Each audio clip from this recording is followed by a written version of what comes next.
Welcome to your new reality. The year is 1350 BCE, and the scorching Egyptian sun has just pierced through the narrow window of your mud brick home. Congratulations, you've woken up in ancient Egypt. The good news, you're alive. The bad news, the day ahead might make you question whether that's actually good news at all. Your eyes crack open to a room filled with dust motes dancing in the beam of early morning light. Your bed isn't memory foam or even a proper mattress. It's a wooden frame with woven reed mats topped with linen sheets that feel about as soft as sandpaper. Your pillow? A curved wooden headrest that's left your neck feeling like it was stepped on by one of Pharaoh's war chariots. The air is already hot, stifling, like someone wrapped you in a wool blanket and left you in a clay oven. And the sounds, roosters crowing, donkeys braying, children shouting, and somewhere in the distance, the rhythmic chanting of workers already hauling stone blocks. Your daily alarm system, ancient Egyptian style, no snooze button included. Your home is a simple one-story structure made of sun-dried mud bricks. 2 rooms, no privacy, and a flat roof where you sometimes sleep during the unbearable summer nights when the indoor air becomes too thick to breathe. The walls are painted white with lime to reflect the brutal sun, but they're stained with soot from your cooking fire and marked with the handprints of the children who live with you, yours, your siblings, the neighbors. It's hard to keep track when everyone lives so communally. You stretch and immediately regret it. At 30 years old, you're practically entering elderly territory by ancient Egyptian standards. The average lifespan hovers around 35, and your body feels every bit of its age. Your back aches from yesterday's labor, your hands are calloused beyond recognition, and your teeth, well, let's just say chewing is becoming more of a memory than a daily activity. Your family stirs around you. There's no such thing as personal space in ancient Egypt.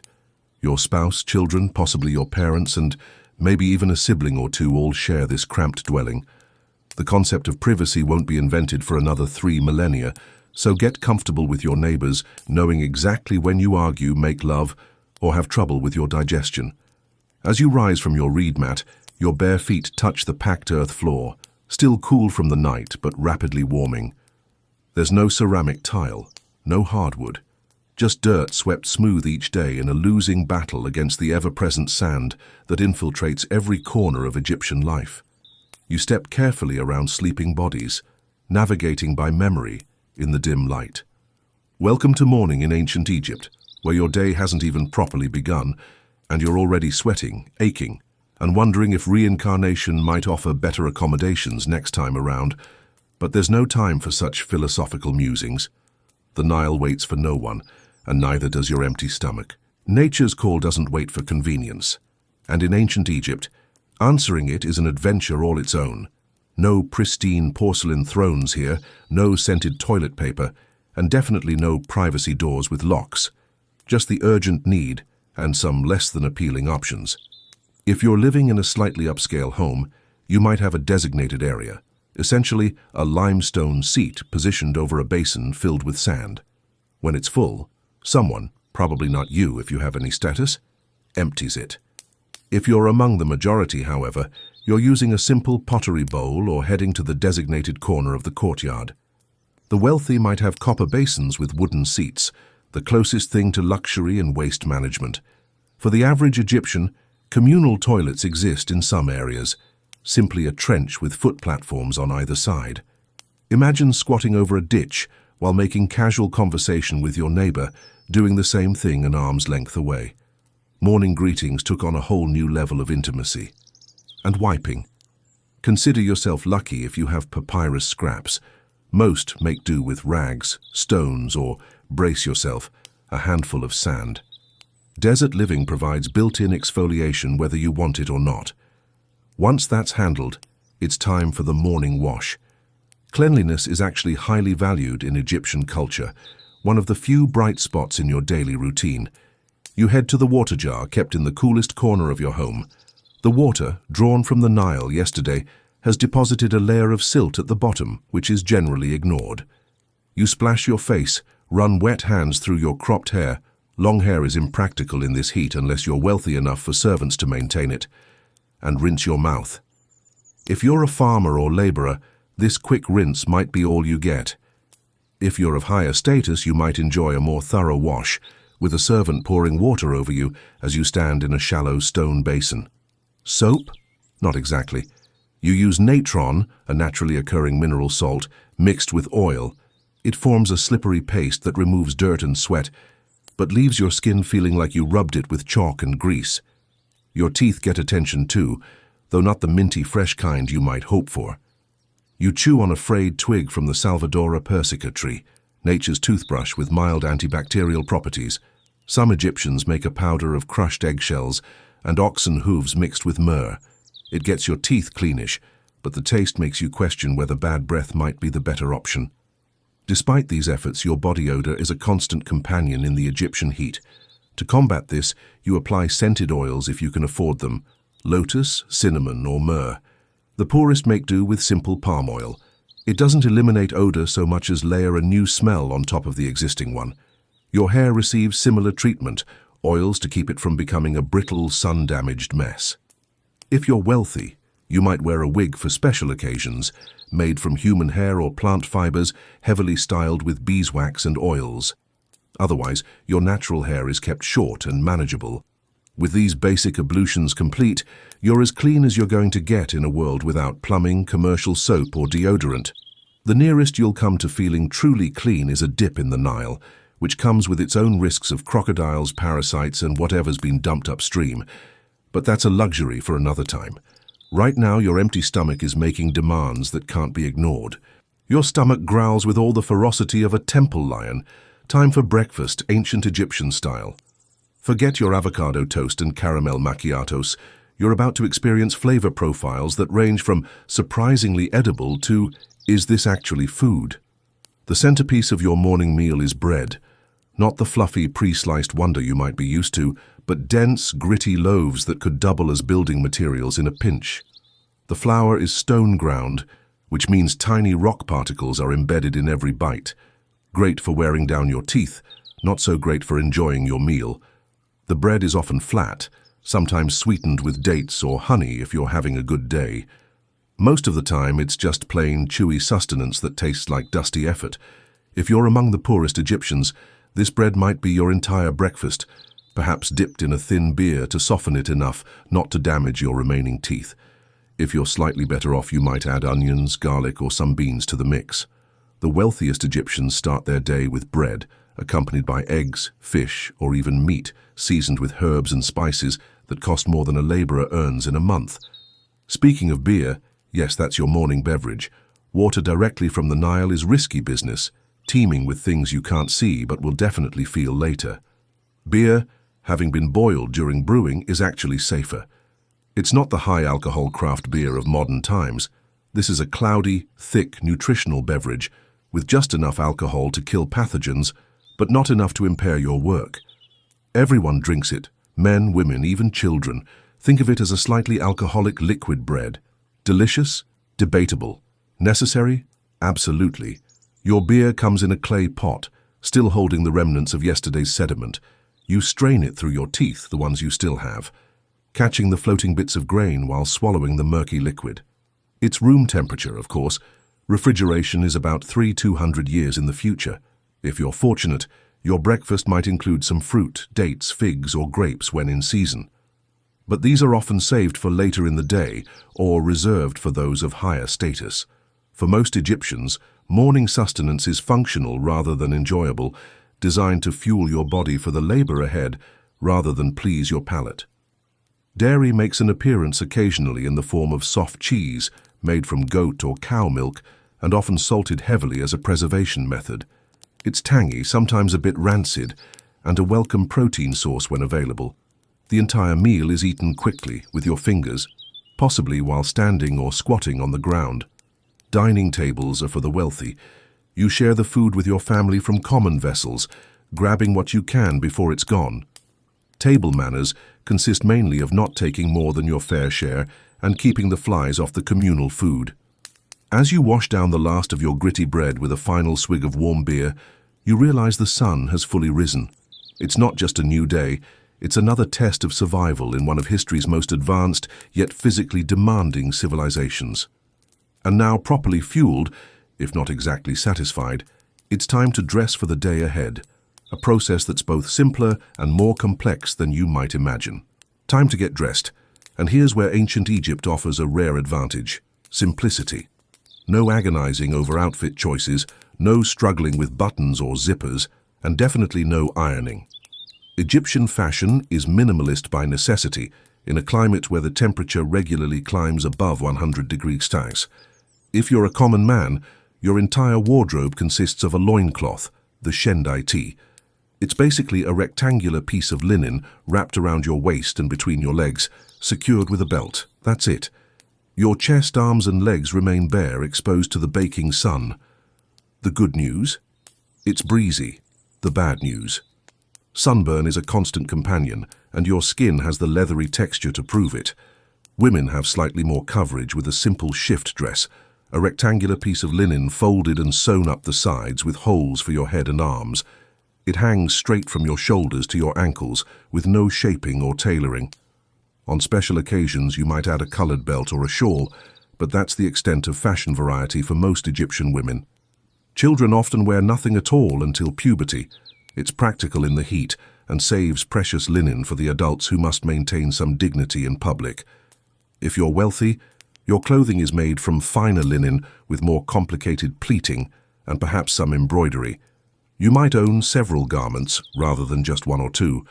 The super elite wear sheer, almost transparent linen, so fine it's called woven air, a status symbol that says, "I'm so rich, I don't need practical clothing." Shoes are a luxury most don't bother with. If you do wear them, they're simple sandals made from papyrus or palm fibers, occasionally leather if you're of higher status. They're flat, uncomfortable, and wear out quickly on the sandy streets. Many Egyptians go barefoot most of the time, their soles calloused to leathery toughness. Underwear isn't a concept yet. Your loincloth or dress is worn directly against your skin, which is another reason personal hygiene is so important and challenging in this climate. Laundering your clothes is a brutal affair involving hauling them to the Nile, beating them on rocks with natron, that same mineral used in your morning ablutions, and leaving them to dry in the sun. The process wears out the fabric quickly, which means your already limited wardrobe is in constant need of repair. You mend tears with careful stitching. Nothing goes to waste when every thread of linen requires hours of processing to create. The real focus of Egyptian fashion isn't clothing, but adornment. Even the poorest Egyptians might wear amulets for spiritual protection, made from clay or cheap faience, a glass-like material. If you can afford it, you wear jewelry made of copper, semi-precious stones, or even gold. These aren't just decorative. They have religious significance, offering protection from evil and connecting you to specific deities. Makeup is essential for both men and women of all classes, serving practical and spiritual purposes. Black coal lines your eyes. It helps reduce glare from the sun and is believed to ward off evil spirits. Green malachite powder might be applied to your eyelids for similar protective properties. Red ochre colors your lips and cheeks. These cosmetics are stored in small pots made of alabaster or clay, applied with sticks or fingers, and considered necessary daily wear rather than a luxury. With your minimal clothing donned and your protective makeup applied, you're ready to face the day. The sun is rising higher, the temperature climbing steadily, and it's time to join the rhythm of Egyptian life, the endless cycle of labor that keeps this ancient civilization functioning day after exhausting day. The sun god Ra is climbing the sky, and with him rises the temperature and the expectations of a full day's labor. In ancient Egypt, work isn't something you do, it's who you are. Your occupation was likely determined before you were born, passed down through generations like an inheritance you never asked for. If you're like 80% of the population, you're a farmer. The Nile Valley is one of the most fertile regions on Earth, but harnessing that fertility requires back-breaking labor from dawn until dusk. During the growing season, you're in the fields before the sun fully rises, your bare feet sinking into the black soil left by the Nile's annual flood. Your tools are primitive but effective. Wooden plows pulled by oxen if you're fortunate, pulled by you and your family if you're not. Your hoe is a simple wooden handle with a copper blade, worn smooth from generations of hands just like yours. There are no machines, No shortcuts, just the eternal cycle of planting, watering, weeding, and harvesting that hasn't changed since the first dynasty. The irrigation system that makes Egyptian agriculture possible is ingenious but labor-intensive. You and your neighbors operate shadufs, long poles with a bucket on one end and a counterweight on the other, to lift water from the Nile into a series of canals. It's monotonous work that strains every muscle in your back, arms, and shoulders. You'll lift hundreds of buckets of water before the day is done, all while the sun beats down mercilessly. If farming isn't your destiny, perhaps you're a craftsperson, a potter, weaver, carpenter, or metal worker. Your workshop is likely part of your home, a space where your entire family participates in the trade. Children begin apprenticing as young as 5, learning through observation and gradually taking on more responsibilities. There are no child labor laws, no minimum working age, just the understanding that everyone contributes or everyone starves. Craft work is no less demanding than farming. A potter spends hours squatting by the wheel, hands constantly wet and caked with clay, back bent in a curve that will become permanent by middle age. A weaver's fingers are perpetually raw from handling flax fibers, eyes strained from tracking threads in dim light. Carpenters and stoneworkers endure cuts, crushed fingers, and the inevitable damage to lungs from constant dust inhalation. Perhaps you're among the lowest tier, an unskilled laborer. Your days are spent wherever strong backs are needed, hauling stones for construction, dredging canals, or working as a porter, carrying goods through crowded market streets. Your value is measured in pure physical output, and when your strength fails, which it will sooner than you'd hope, so does your worth to society. The elite minority, priests, scribes, and government officials, avoid physical labor but endure different demands. Scribes spend their days hunched over papyrus, eyes strained, fingers stained with ink, memorizing thousands of hieroglyphs and calculating taxes owed to Pharaoh. Their bodies may not bear the calluses of farmers or craftsmen, but their spines curve just the same from years bent over writing pallets. Whatever your occupation, work is relentless. The concept of a weekend doesn't exist. Religious festivals provide the only breaks in the labor cycle, and even those are filled with obligatory rituals and activities. There is no retirement plan except having enough children to care for you when your body inevitably breaks down. The midday sun reaches its peak, and with it comes the only substantial break in your workday. Even Pharaoh's overseers recognize that labor under the full force of Ra's noon gaze is a recipe for death. You seek whatever shade is available, perhaps under a lean-to or a scraggly acacia tree, and unwrap your midday meal, the most substantial one of your day. The sun stands mercilessly overhead, and even the most demanding taskmasters acknowledge that working through the peak heat is a death sentence rather than productivity. You find whatever pathetic shade exists, maybe under a lean-to of palm fronds, beside a mud brick wall, or beneath a scraggly acacia tree, and prepare for your main meal of the day. Your food arrived wrapped in linen or nestled in a small pottery jar, carried from home this morning. Most likely it was prepared by the women of your household before dawn. For farmers and laborers, this midday meal is crucial. It must replenish the energy spent during morning work and fuel the afternoon labor still to come. You unwrap your bundle to reveal more bread, always more bread. Egyptians consume so much of it that dental examinations of mummies show severely worn teeth from the constant grinding of grit particles in their daily loaves. Today's bread might contain bits of onion or garlic baked into it for flavor.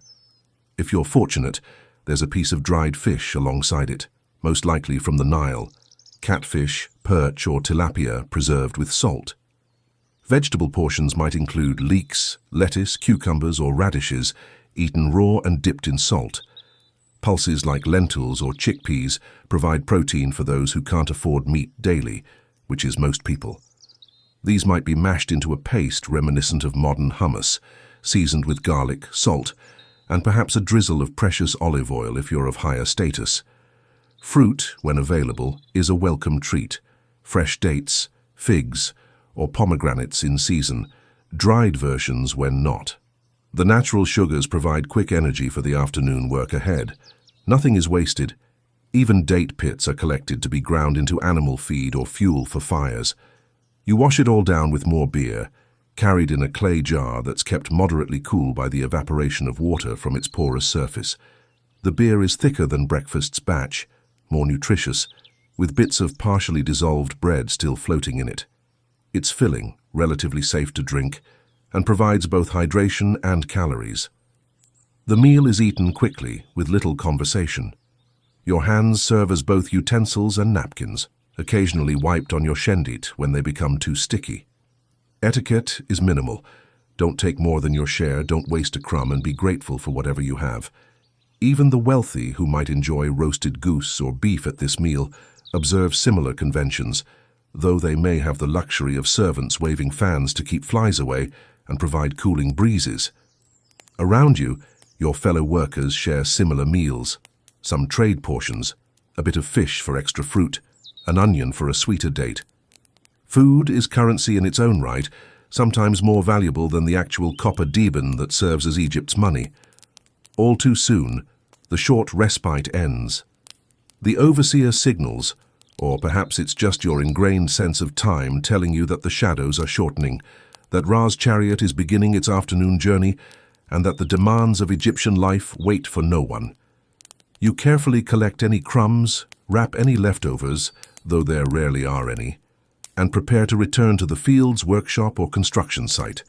Your stomach is fuller than it was, but the gnawing sense of never having quite enough to eat remains a constant companion, as familiar as the calluses on your hands.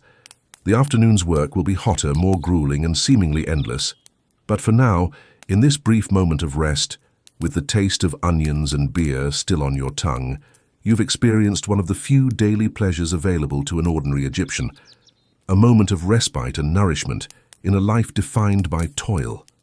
The midday break ends too quickly. The overseer's call, or the position of the sun, signals your return to labor, and now comes the truly punishing part of your day, afternoon work under Egypt's relentless sky. If morning was uncomfortable, afternoon is nearly unbearable. The temperature soars to what would feel like 110 degrees Celsius in modern measurements. The air shimmers with heat waves rising from the ground, and your skin feels like it's being slowly baked. Sweat pours from your body in rivulets, immediately evaporating in the dry air. This constant sweating without visible moisture gives you the false impression you're not dehydrating until the headaches start, followed by dizziness. If you're working in the fields, the black soil now burns through your calloused feet. The irrigation canals offer tempting relief, but drinking directly from them invites parasites that will cause far worse suffering later. Instead, you take regular swigs from your beer jar, rationing it carefully to last the afternoon. Dust is a constant torment. Ploughing kicks it up in clouds that coat your sweaty skin, turning to mud on contact. It infiltrates your eyes, nose, and mouth, creating a gritty paste between your teeth. Your coal eye makeup, applied this morning for both spiritual protection and practical sun glare reduction, runs in black streaks down your face. The flies are relentless, attracted to your sweat and any food remnants. They swarm around your face, landing on your eyes and mouth if you don't constantly wave them away. Biting insects add their own torment: mosquitoes near the water, fleas in the animal pens, and tiny midges that leave itchy welts across your exposed skin. If you're in a workshop rather than the fields, different hazards await. Potters suffer from the kiln's infernal heat, added to the already scorching day. Metalworkers face even worse conditions, with furnaces reaching over 1,000 degrees C to melt copper and gold. The risk of burns is constant, and many artisans bear scars like badges of their trade. Stonemasons and construction workers deal with blinding limestone dust that coats their lungs and gradually suffocates them from within. Their life expectancies are among the shortest in Egyptian society. Textile workers in dim workshops strain their eyes on detailed weaving, developing hunched backs and gnarled hands by their 30s. Throughout the afternoon, you fight your body's desperate signals to stop. Pain becomes your constant companion, aching joints, burning muscles, throbbing head. But stopping isn't an option. The overseer watches, ready to note any slacking. More importantly, the community depends on each person's contribution. If the irrigation system fails, if the harvest falls short, If the granaries aren't filled, everyone suffers. Accidents are common in this state of heat exhaustion. Fingers caught in equipment, toes crushed under falling stones, backs wrenched from lifting too much weight, all everyday occurrences. There are no workers' compensation programs, no disability benefits. An injury that prevents you from working is potentially a death sentence, not just for you, but possibly for your dependent family members. The only consolation is that you're not alone in this struggle. Around you, fellow Egyptians endure the same conditions, share the same pains, and push through with the same determination. Occasional jokes pass between workers, gallows humor about the heat or the overseer's parentage. Brief moments of human connection provide tiny oases in the desert of daily toil. As the afternoon wears on, you watch the sun's position with obsessive attention. Its gradual descent toward the western horizon promises eventual relief from the worst heat, even as it signals the approaching final push to complete the day's required tasks before darkness falls on the Nile Valley. The sun finally begins its descent toward the western horizon, the realm of Osiris and the dead. For you, however, it signals blessed relief as the day's most brutal heat begins to subside. Work doesn't immediately stop. There's still light to use and quotas to meet, but the pace slows slightly as evening approaches. Eventually, the signal comes to end the day's labor. If you're a farmer, you might first stop at an irrigation canal to wash off the worst of the day's filth. Construction workers and craftsmen clean their tools before securing them against theft. Everyone begins the weary trek home as the sky takes on the golden hues of approaching sunset. The walk home follows dusty paths between fields or crowded streets if you live in a town. Your body aches with the accumulated fatigue of the day. Blisters have formed and burst, only to form again on your hands and feet. Your lower back throbs from hours of bending, yet there's a lightness in your step that wasn't there an hour ago, the knowledge that the day's hardest work is behind you. As you approach your mud brick dwelling, smells guide you home, the aroma of bread baking in communal ovens, onions and garlic cooking in clay pots, and the less pleasant but equally familiar sense of animals, humans, and waste that permeate any Egyptian settlement. Dogs bark announcements of returning workers, and children dash between buildings, somehow still energetic despite having worked alongside adults for much of the day. Home doesn't mean rest, especially for women.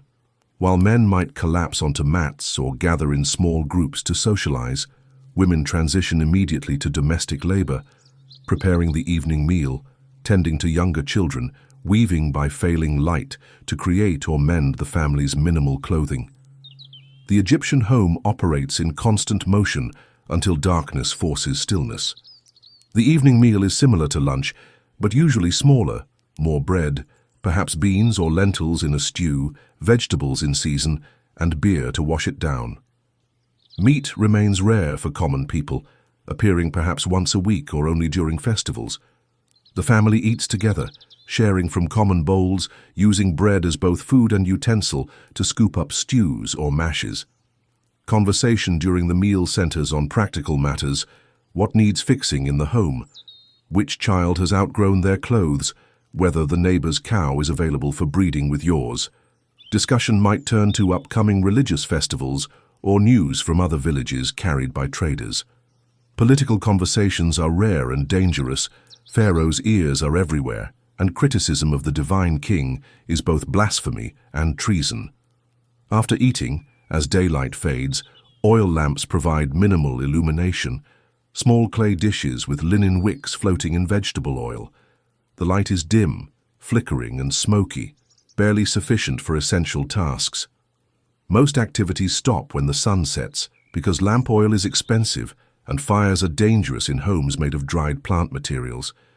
This is when family bonds are strengthened. Mothers nurse infants as fathers tell stories to older children, tales of gods and monsters, practical wisdom, and moral lessons encoded in entertainment. These oral traditions serve as education, cultural preservation, and family bonding all at once. Without books or formal schooling for most Egyptians, this intergenerational storytelling forms the backbone of common people's knowledge. The home becomes a sanctuary of sound, soft conversations, a mother's lullaby, an elder's wheezing breath, the shuffle of feet on packed earth floors. Outside, village dogs bark warnings at real or imagined threats, and sometimes hyenas laugh in the distance. Periodically, the hooting call of a night watchman making his rounds assures everyone that all is well. As true darkness settles, the family prepares for sleep. In poorer homes, everyone simply finds space on reed mats spread across the floor. Wealthier households might have wooden bed frame with linen sheets. During the hottest seasons, many Egyptians move to their flat rooftops to catch evening breezes and find relief from indoor heat that lingers long after sunset. Before sleep claims you, there's one final daily ritual, a whispered prayer to the appropriate deities for protection through the dangerous hours of night. Perhaps you clutch an amulet of Bez, the household protector, or make a small offering to Sekhmet to ward off disease. In the darkness, with jackals howling in the desert beyond your village, the boundary between the living world and the supernatural realm seems particularly thin. You've managed to make it through another brutal day of Egyptian life, but now your body is rebelling. That persistent cough has worsened, your joints ache beyond the usual post-work soreness, and the cut on your foot from 3 days ago is hot, swollen, and oozing something that definitely isn't supposed to be there. In short, you're sick, and in ancient Egypt, that's not just inconvenient, it's potentially catastrophic. Egyptian medicine exists at a fascinating crossroads between practical science and magical thinking. Your first step might be home remedies, concoctions passed down through generations that sometimes work through genuine pharmacological properties and sometimes through the power of belief.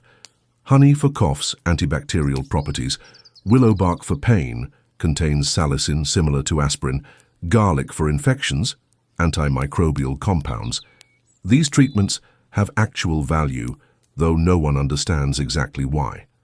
If home remedies fail, you might consult one of 3 types of medical practitioners: the SWNW, physician who focuses on physical treatments, the WAB, priest-physician who emphasizes magical interventions, or the SAU, magician-healer who specializes in amulets and incantations.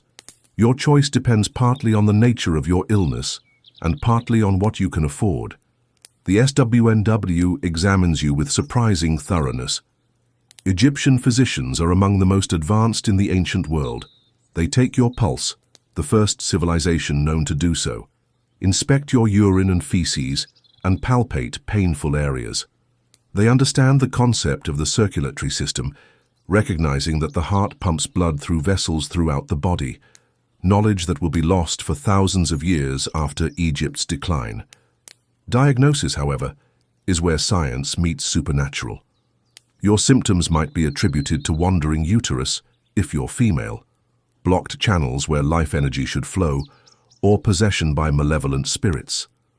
The physician might also determine that you've angered a specific deity who now needs appeasing alongside your physical treatment. Treatments range from practical to puzzling. For your infected wound, a poultice of moldy bread might be applied, unknowingly using the same penicillin that modern medicine rediscovered millennia later. For internal illnesses, you might receive herbal preparations, often mixed with beer or honey to mask bitter tastes and preserve the medicine. Surgical interventions exist, but are limited and terrifying. No anesthesia beyond strong beer or opium, no antibiotics to prevent infection, and surgical tools that were last cleaned. Well, possibly never. Extraction of rotten teeth, setting of broken bones, and drainage of abscesses are performed with copper or bronze instruments. More complex surgeries are rare and often fatal. The priest-physician adds spiritual dimensions to treatment. Prayers, offerings to specific healing deities like Sekhmet or Heka, and recitation of formulaic spells from medical papyri all accompany physical interventions. Magician healers focus even more heavily on supernatural protection, crafting personalized amulets from faience or semi-precious stones, each inscribed with specific protective hieroglyphs. Some treatments hover between practical and magical. For your cough, you might wear an amulet depicting Bez, while also inhaling steam from herbs boiled in water. For your fever, you could be wrapped in cool linen cloths, actually helpful, while a healing statue is placed nearby, psychologically comforting if nothing else. The cost of medical care varies widely. A simple consultation might cost a sack of grain or a small copper deben. More extensive treatment could require valuable goods or services exchanged with the healer. The poorest Egyptians rely entirely on folk medicine administered by family members, turning to professionals only in dire circumstances. Recovery depends largely on luck. Without antibiotics, many infections that modern people survive easily become death sentences. Tuberculosis, pneumonia, parasitic diseases from the Nile water all take a heavy toll. Childhood diseases sweep through communities periodically, claiming the youngest and weakest. Women face the additional danger of childbirth, where complications that would be routine procedures in modern hospitals frequently prove fatal. Yet Egyptians survive at surprising rates. Their generally clean living habits, regular bathing, relatively hygienic food preparation, knowledge of medicinal plants and some genuinely effective treatments mean many illnesses are overcome. Those who recover often credit both the physician's skill and divine intervention, making offerings at temples to thank the gods for their mercy. In ancient Egypt, the gods aren't abstract concepts or distant figures. They're as present in daily life as the Nile itself. The divine permeates everything from your morning routine to major life events, creating a world where the supernatural and natural exist in constant, inseparable interaction. Your day begins with acknowledgement of the gods. Even before breakfast, you might mutter a quick prayer to Khepri, the scarab-headed aspect of Ra, who represents the rising sun. As you pass the small household shrine, a niche in the wall containing crude figurines of protective deities, you touch your forehead in respect. Perhaps you place a small offering, a bit of bread from yesterday, a wildflower picked on the way home, or a few drops of beer. These aren't grand sacrifices, but intimate gestures, maintaining your personal relationship with the divine forces that govern existence. Egyptian religion isn't about blind faith or abstract theology. It's practical, transactional, and woven into the fabric of survival. You pray to Hapi for the annual flood that fertilizes the fields, to Taweret for safe childbirth, to Thoth for success in business dealings. The gods are specialists with defined areas of influence, and you approach them as you would particularly powerful officials, with respect, offerings, and clear requests. Religious observance operates on multiple levels simultaneously. At home, you maintain your household gods with small daily rituals. At the community level, you participate in regular festivals that mark agricultural cycles and astronomical events. The state religion, centered around Pharaoh and the great temple complexes, forms yet another layer of spiritual practice, one that most commoners observe from a distance. Major temples are economic and political centers as much as religious ones. Ordinary Egyptians don't enter the inner sanctums where priests perform elaborate daily rituals to care for the physical needs of deity statues, bathing them, clothing them, feeding them.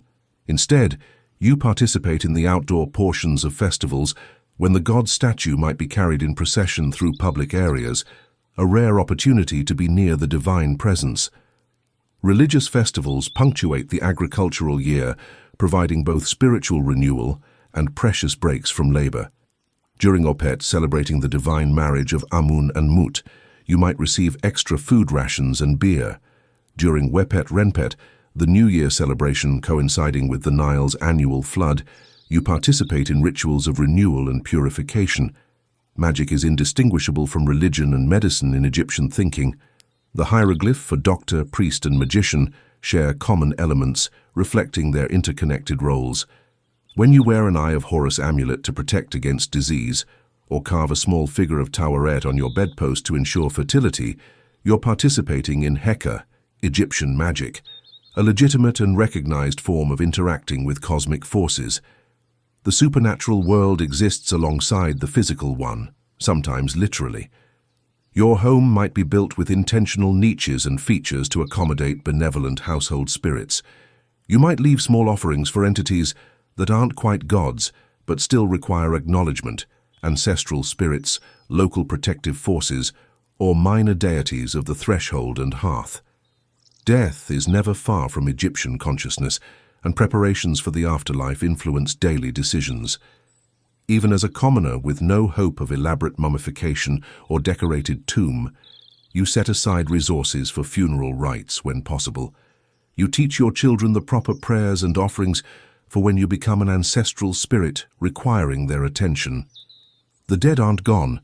They've simply moved to another realm that intersects with yours in dreams, at grave sites and during specific festivals.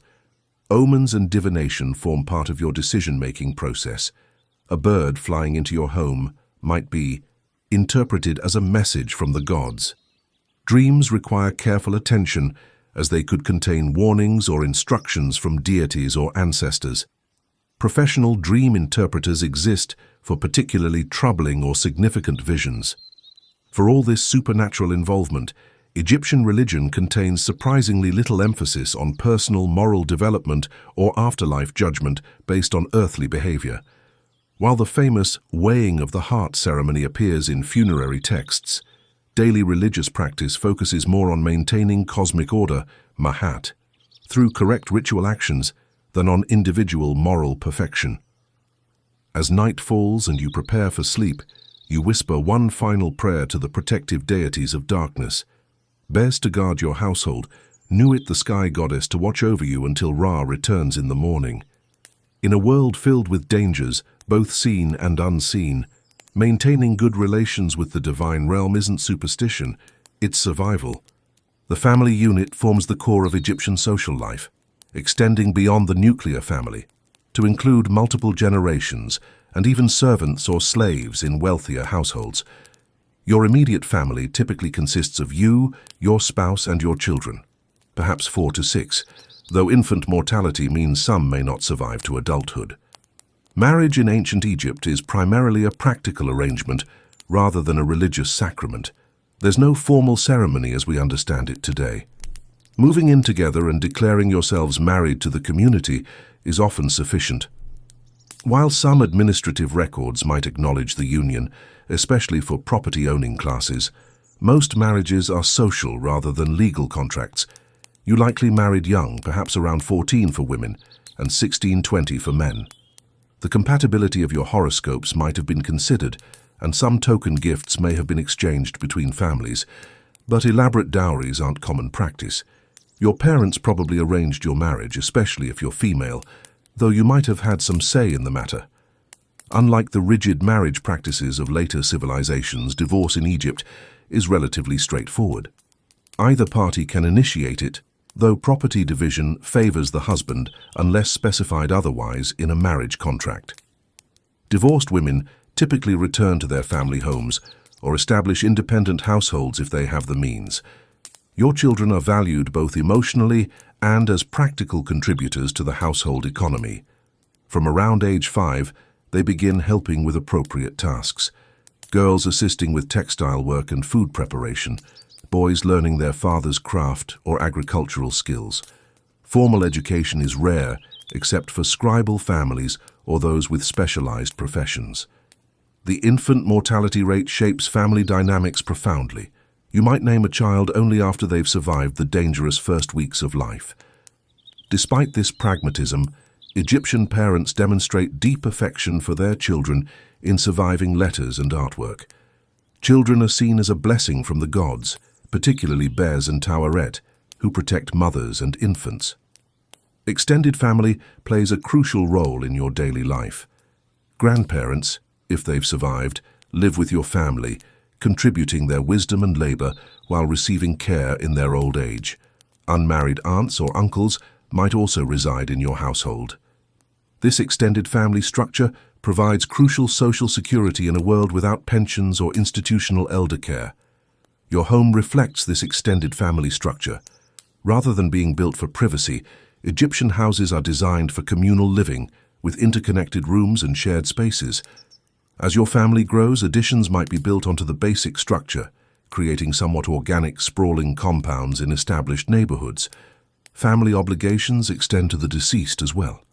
Your household likely maintains some form of ancestor veneration, setting aside small offerings for departed relatives who continue to influence family fortunes from the afterlife. On festival days dedicated to the dead, More elaborate offerings and rituals connect the living family with its ancestral members.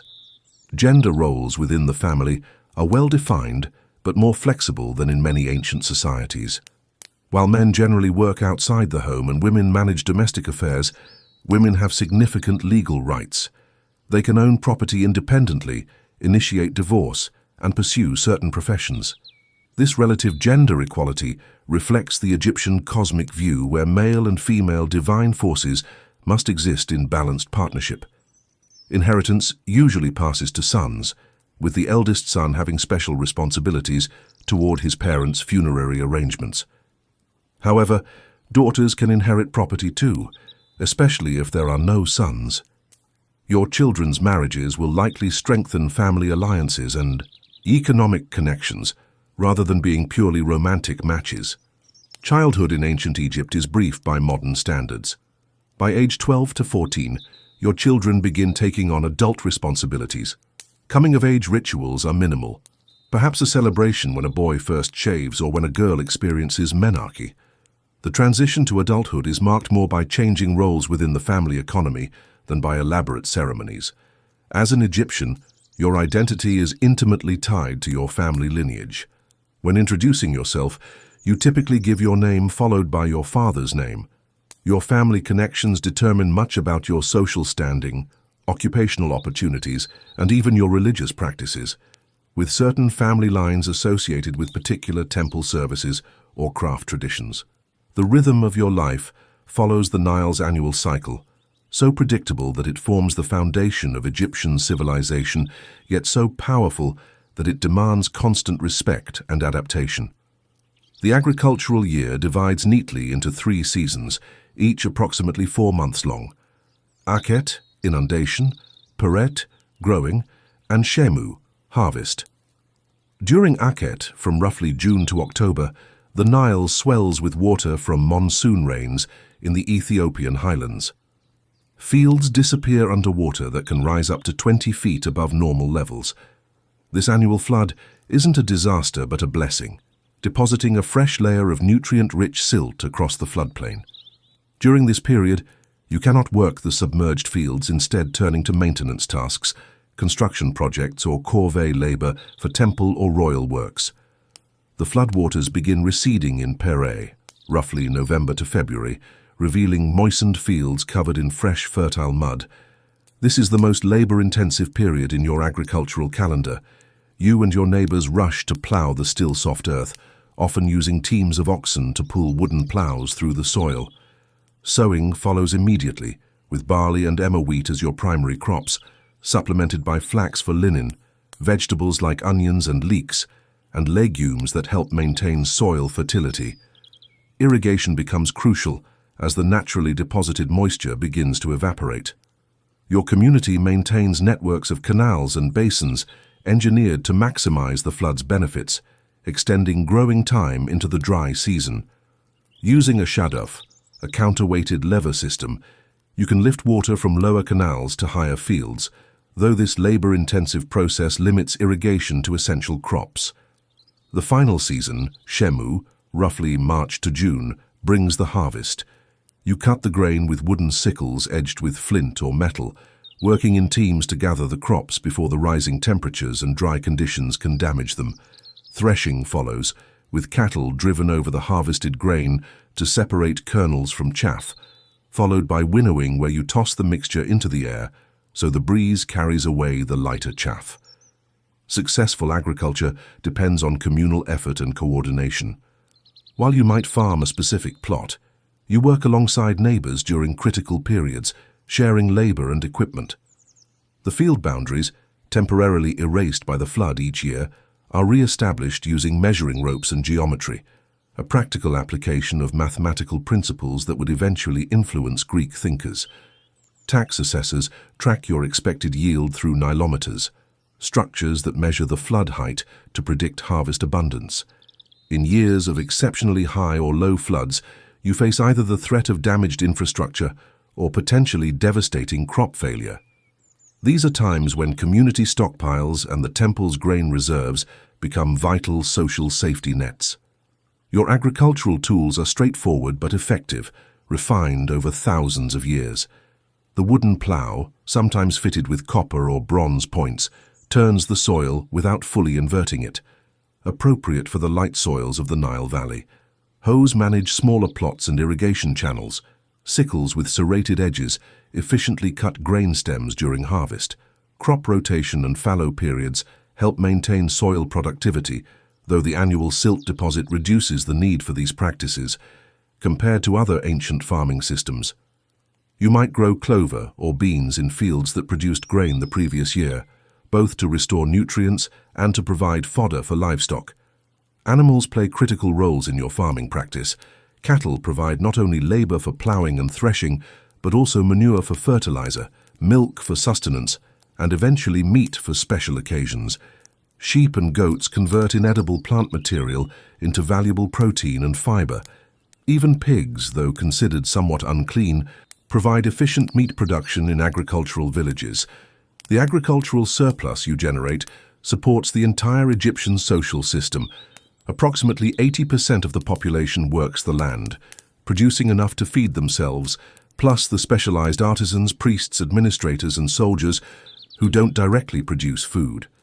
Your grain becomes the currency that fuels monumental construction, religious rituals, and imperial ambitions. Through generations of observation and adaptive management, your farming techniques have become so refined that they produce some of the highest yields in the ancient world. This agricultural success underpins Egypt's remarkable stability and the flowering of its artistic and architectural achievements that continue to inspire awe thousands of years later. Your daily sustenance centers around bread and beer, the twin staples that provide most of your calories and even serve as payment for labor. Bread in ancient Egypt bears little resemblance to modern loaves. It's typically flat, dense, and often contains bits of grit from the stone grinding process that will gradually wear down your teeth over your lifetime. The process of making bread begins with grinding grain, primarily emmer wheat or barley, using a saddle quern. You, or more likely, the women of your household, spend hours kneeling before a large stationary stone, pushing a smaller stone back and forth to grind grain into flour. This labor-intensive process produces flour mixed with stone particles, an unavoidable consequence of the technology available.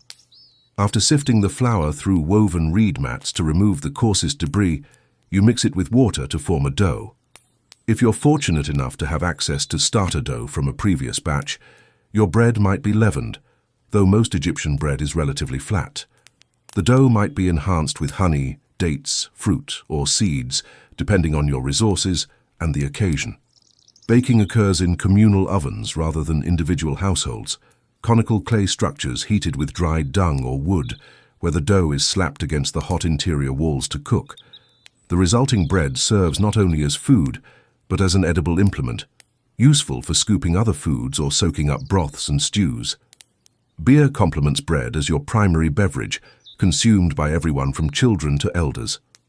Unlike modern beer, Egyptian beer is relatively low in alcohol content, cloudy and nutritionally significant. You make it by partially baking bread made from coarsely ground grain, breaking it into pots of water, adding dates or honey for flavor and fermentation, and allowing it to ferment for a few days. The result is a thick porridge-like beverage that you strain through a sieve before drinking. This beer serves multiple purposes. It's safer than potentially contaminated water, provides calories and B vitamins, offers mild enjoyment through its alcohol content, and creates a slightly altered state considered appropriate for certain religious contexts. Beer production is primarily women's work, with specialized brewers supplying temples and wealthy households. Your protein comes primarily from fish and fowl rather than red meat. Living along the Nile provides access to abundant fish, which you catch using nets, traps, or spears. After gutting, fish might be eaten fresh, dried in the sun, or salted for preservation. Waterfowl are hunted in marshes or raised domestically, providing both meat and eggs to supplement your diet. Larger livestock, cattle, sheep, and goats, are too valuable as labor animals or producers of milk, wool, and other products to be regularly slaughtered for meat. You might consume beef or lamb only during festivals or special occasions when animals are sacrificed and the meat distributed. Pork consumption varies by region and period, sometimes avoided for quasi-religious reasons. Vegetables round out your daily fare, with onions and garlic being particularly important both as flavorings and for their perceived health benefits. Leeks, lettuce, cucumbers and radishes are commonly grown in garden plots near homes. Legumes, lentils, chickpeas and fava beans provide crucial protein to supplement the limited meat in your diet. Fruits provide welcome sweetness, with dates being particularly important for their high sugar content and storability. Figs, grapes, pomegranates and melons appear seasonally, sometimes dried for off-season consumption. Honey serves as your primary sweetener, collected from wild bees or from managed hives made of clay pots. Cooking techniques are straightforward, limited by available fuels. Since wood is scarce in Egypt, most cooking uses dried dung or charcoal. Simple clay braziers allow for roasting or grilling, while pottery vessels facilitate boiling or stewing. Many foods are eaten raw or preserved through drying rather than cooked, conserving precious fuel. Spices and flavorings distinguish your diet from mere subsistence. Coriander, cumin, dill, mint and cinnamon, imported at great expense, might be used by wealthier households while everyone makes use of salt, which serves both as seasoning and preservative. Alcoholic beverages beyond beer include wine, primarily consumed by the elite, and a stronger beer variant used in religious contexts. Meals follow a simple pattern. A morning meal after work has begun, consisting primarily of bread with perhaps onions or fruit. A larger midday meal during the heat of the day when outdoor work pauses. And an evening meal after the day's labor concludes. You eat with your hands, using bread as both utensil and food, seated on mats on the floor, or, in wealthier homes, on low stools around small tables. While most Egyptians work the land, a vibrant network of specialized craftspeople produces the goods that enhance daily life and enable the magnificent monuments and artifacts that define Egyptian civilization. As a craftsperson, your skills are passed down through family lineages, often creating entire neighborhoods dedicated to particular crafts. Potters form a crucial craft group, producing the vessels essential for storing food, brewing beer, carrying water, and countless other daily functions. Using Nile clay mixed with straw or sand, potters shape vessels on a simple hand-turned wheel. The finished pots are fired in kilns reaching about 850 degrees Celsius, producing the distinctive reddish-orange pottery found throughout Egyptian settlements. Decoration is typically minimal on utilitarian wares, with more elaborate painted designs reserved for ceremonial or funerary pieces. Textile production involves nearly every household to some degree, but has specialized practitioners as well. The process begins with cultivation and harvesting of flax, followed by soaking the stalks to rot away the outer layers, revealing the strong inner fibers. These fibers are then spun into thread using simple drop spindles, weighted sticks that twist the fibers as they descend. Weaving occurs on horizontal ground looms or vertical two-beam looms, creating the fine linen cloth for which Egypt is renowned. The finest cloth, with thread counts rivaling modern luxury textiles, is reserved for temple use and elite consumption. Woodworking presents special challenges in timber-poor Egypt. Native species like acacia and sycamore fig provide wood for tools, furniture, and small items, while cedar and ebony are imported at great expense for luxury goods. Woodworkers use copper and bronze tools for cutting and carving, plus abrasives like sand for smoothing surfaces. Joinery techniques include dowels, mortise, and tenon joints, and dovetailing, creating surprisingly sophisticated furniture despite material limitations. Woodworkers collaborate with leatherworkers and reed weavers to create composite items like chairs with woven seats or storage chests with leather hinges. Metalworking remains a specialized craft requiring significant technical knowledge. Copper, the most common metal, is smelted from malachite ore in carefully controlled charcoal furnaces. The molten metal is cast into ingots or specific forms using clay molds. The resulting objects are finished through cold hammering, which hardens the metal through work hardening. Bronze, copper alloyed with tin, appears during the Middle Kingdom, enabling stronger tools and weapons. Gold and silver work is highly specialized, reserved for elite consumption and religious objects, using techniques like granulation and filigree that require exceptional skill. Stoneworking represents perhaps the most visible Egyptian craft, responsible for everything from simple grinding stones to monumental sculptures and architecture. Quarry workers extract limestone, sandstone, and harder stones like granite and diorite, using copper chisels for softer stones and dolerite pounders for harder materials. Stone is split along natural fracture lines using wooden wedges soaked in water, which expand to create controlled cracks. Finished stone is smoothed using abrasive stones and sand, with final polishing achieved using fine sand and leather buffers. Leatherworking transforms animal hides into practical and decorative items through a complex process of cleaning, tanning, and conditioning. Tanning agents include plant materials like acacia pods and animal brains, creating leather for sandals, shields, quivers, and furniture components. The finest leatherwork features cutting, stamping, and painted decoration. Papyrus production represents a uniquely Egyptian craft, supporting administrative, religious, and artistic activities. Workers harvest the triangular stalks of the papyrus plant, then slice them into thin strips. These strips are laid in 2 perpendicular layers, then pressed and dried to create sheets that can be joined into scrolls. The resulting writing surface is remarkably durable and smooth, accepting ink with minimal bleeding.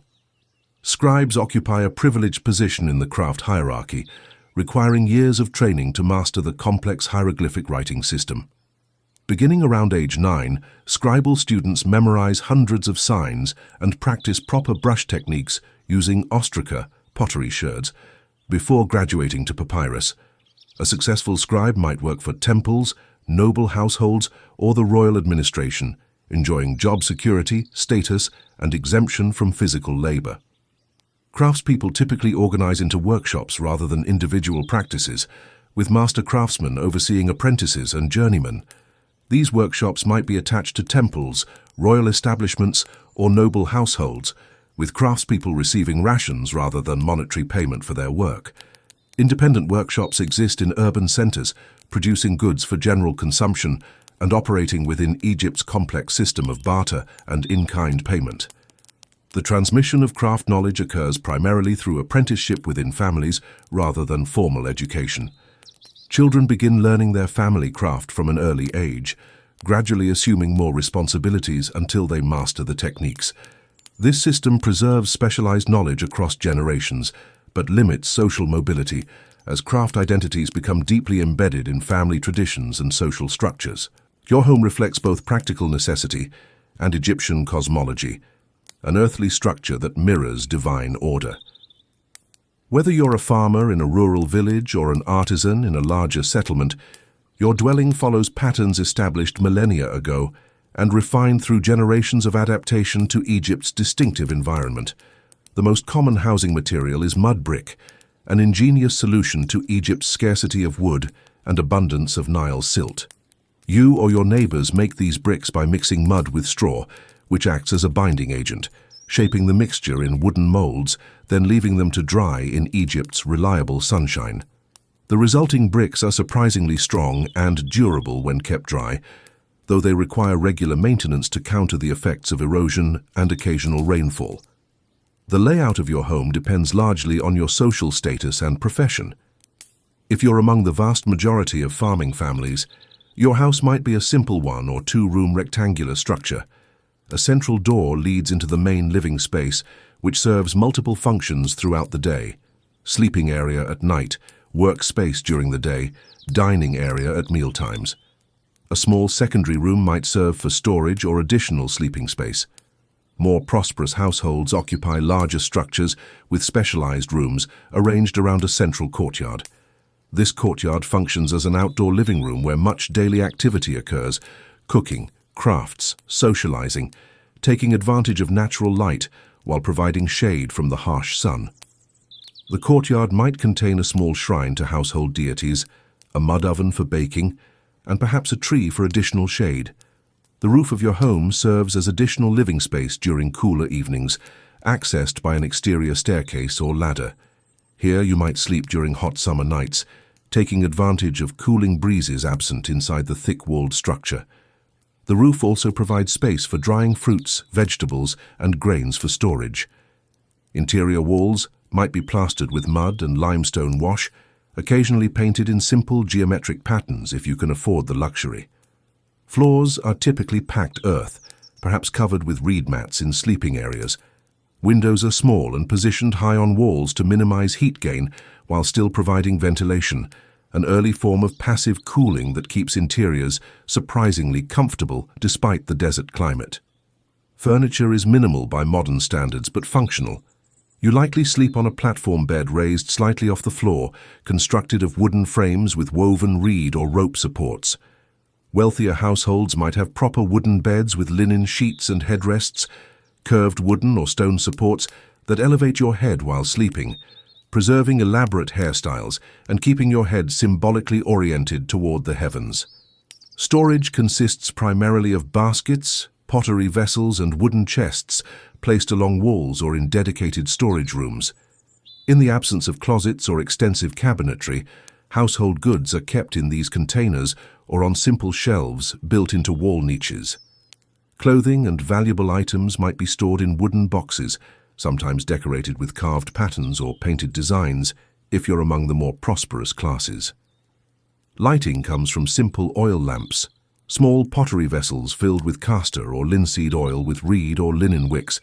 These provide minimal illumination after sunset, encouraging a lifestyle synchronized with daylight hours. Cooking typically occurs outdoors in the courtyard or on rooftops, using braziers or simple hearths to minimize heat and fire risk inside the main structure. Sanitation varies with wealth and location. Most homes lack indoor plumbing, with waste disposal handled through communal cesspits or, in rural areas, direct fertilization of fields. Personal hygiene relies on water carried from the Nile or local canals, with bathing occurring at the water source rather than at home for most Egyptians. Wealthier homes might feature designated bathing areas with water poured from ewers over the bather. Your village or urban neighborhood consists of houses clustered tightly together, creating narrow, winding streets that provide additional shade. These unplanned organic layouts develop over generations as families expand structures to accommodate growing households. In urban centers, neighborhoods often organize around craft specializations, with potters, weavers, or metalworkers clustered in specific areas. Village architecture incorporates symbolic elements reflecting Egyptian cosmology. The orientation of buildings might align with cardinal directions or celestial phenomena. Thresholds and doorways carry special significance as transition points potentially vulnerable to supernatural forces, often marked with protective symbols or small offerings. The durability of your mud brick home depends on regular maintenance, replastering walls before the annual flood season, repairing damage from occasional rains, and rebuilding sections that have deteriorated.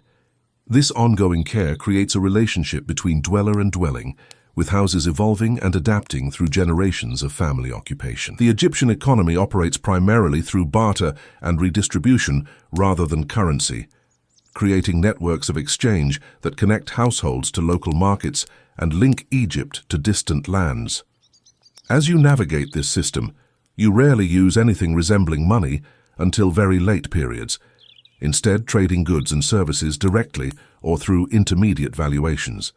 At the local level, you might exchange surplus from your garden or craft production with neighbors, trading vegetables for pottery, woven mats for grain, or labor assistance for food.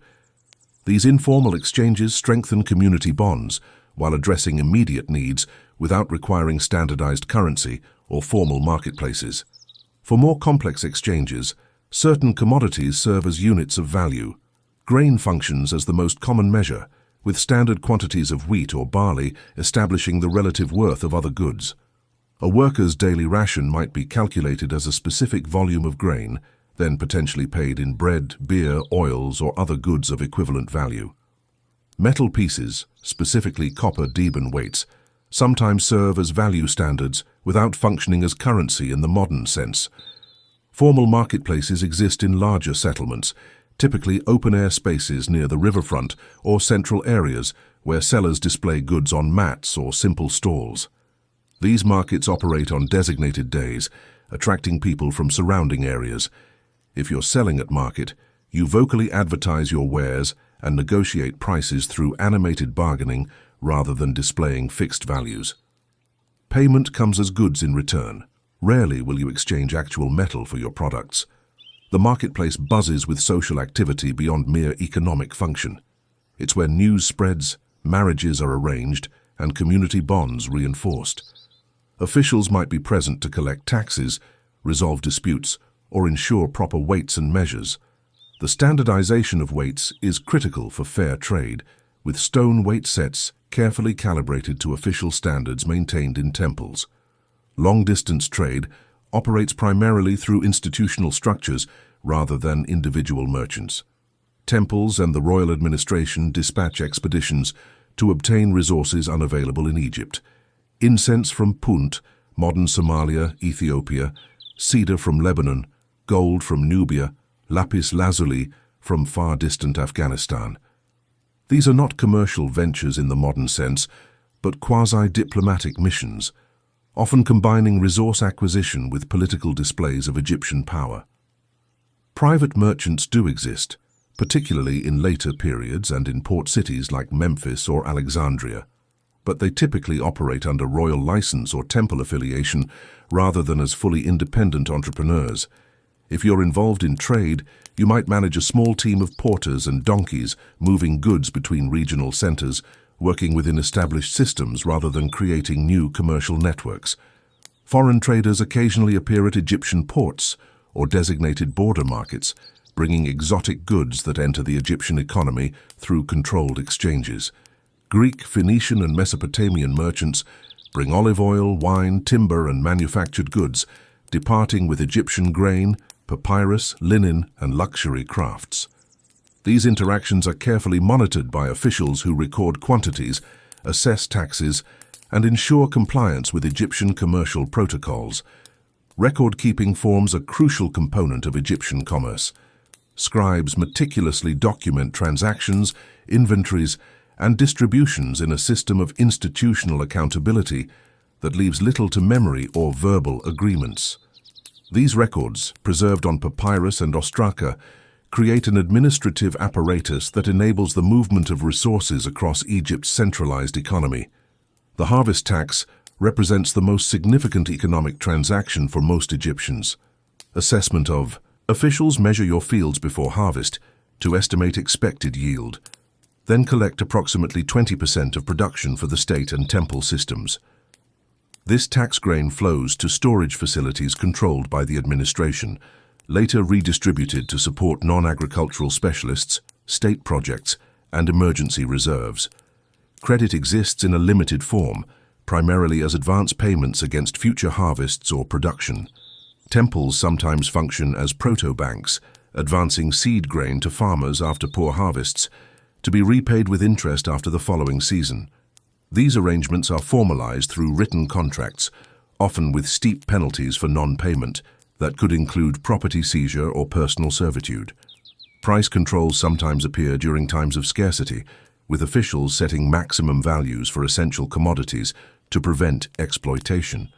Market inspectors enforce these controls through physical presence in marketplaces, with violators facing confiscation of goods or corporal punishment. Despite the absence of coin currency until the late period, introduced through Greek influence, the Egyptian economy achieves remarkable sophistication and stability. The combination of household self-sufficiency, local exchange networks, and institutional redistribution creates a system capable of supporting monumental architecture, specialized crafts, and one of the ancient world's most enduring civilizations. Your understanding of health and illness blends practical empirical knowledge with magical thinking, in a system that has proven remarkably effective despite its conceptual foundations. Egyptian medicine combines careful observation with supernatural explanations, creating an approach that treats both physical symptoms and their perceived spiritual causes. When you fall ill, you might attribute your condition to several possible causes: divine punishment, malevolent spirits, the influence of the dead, or natural imbalances within the body. This framework leads to a two-pronged approach to healing: addressing both the physical manifestation of disease and its supernatural origins through complementary techniques. For everyday ailments, your first recourse might be home remedies passed down through generations. Honey serves as a natural antibiotic and wound covering. Willow bark, containing salicylic acid similar to aspirin, reduces fever and pain. Moldy bread applied to wounds inadvertently delivers antibiotics to infections. These practical treatments develop through observation and experience rather than theoretical understanding. For more serious conditions, you might consult with a SW&W physician, a specialist trained through apprenticeship and the study of medical papyri that compile generations of medical knowledge.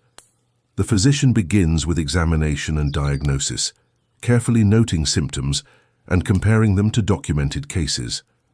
Egyptian diagnostic techniques include pulse taking, examination of bodily fluids, and observation of skin color and condition. Approaches recognizable to modern medical practitioners. Treatment protocols follow standardized formulations documented in medical texts. Physicians compound medications from plant, animal, and mineral ingredients according to precise recipes. Dosage instructions specify administration methods, whether to be taken orally, applied externally, or administered as enemas or fumigations.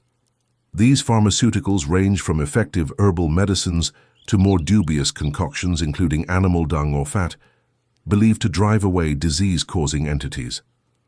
Surgical interventions occur more commonly than one might expect in an ancient civilization. Bone setting, wound closure, and abscess drainage represent well-developed procedures with specialized instruments. Archaeological evidence shows successfully healed fractures and trepanation, skull drilling, with survival of the patient. Circumcision, performed for religious and cultural reasons rather than medical ones, demonstrates surgical competence applied to non-therapeutic contexts. Pain management relies primarily on opium, cannabis, and mandrake, effective analgesics administered through oral consumption or inhalation of vapors. Wine often serves as a delivery vehicle for medications while providing mild sedation. During surgical procedures, pressure points and cooling techniques provide limited anesthesia, supplemented by restraint for more invasive treatments. Alongside these practical interventions, magical healing elements address the supernatural aspects of illness. Protective amulets ward off disease-causing entities. Spells and incantations accompany medical treatments, often recited while administering remedies. These magical elements aren't considered separate from medical treatment, but integral components of a holistic approach to healing. Different medical specialists focus on different aspects of health. Eye doctors treat the common eye ailments resulting from dust, flies, and bright sunlight. Dentists address the severe dental problems caused by sand in bread, gradually wearing down tooth enamel. Women's health specialists manage pregnancy, childbirth, and gynecological conditions with a combination of practical knowledge and magical protection. Preventive medicine plays a significant role in Egyptian health maintenance. Regular bathing, attention to personal hygiene, and dietary regulations serve both ritual, purity, and practical health purposes. The Egyptian emphasis on cleanliness, including regular washing, head shaving to prevent lice, and tooth cleaning with natron, provides significant health benefits despite being motivated partly by religious concerns. Pregnancy and childbirth involve both practical care and intensive magical protection. Midwives assist with delivery in a squatting position, often using birthing bricks for support. Throughout pregnancy and delivery, protective deities, especially Taweret and Bez, are invoked through amulets, spells, and ritual objects. The high maternal and infant mortality rates make childbirth a dangerous transition requiring both medical skill and divine intervention. Epidemic disease presents particular challenges to Egyptian medicine. When widespread illness strikes, temples conduct special rituals alongside practical measures like quarantine. The annual flood, while agriculturally vital, creates conditions for increased disease transmission, as standing water provides breeding grounds for mosquitoes and waterborne pathogens.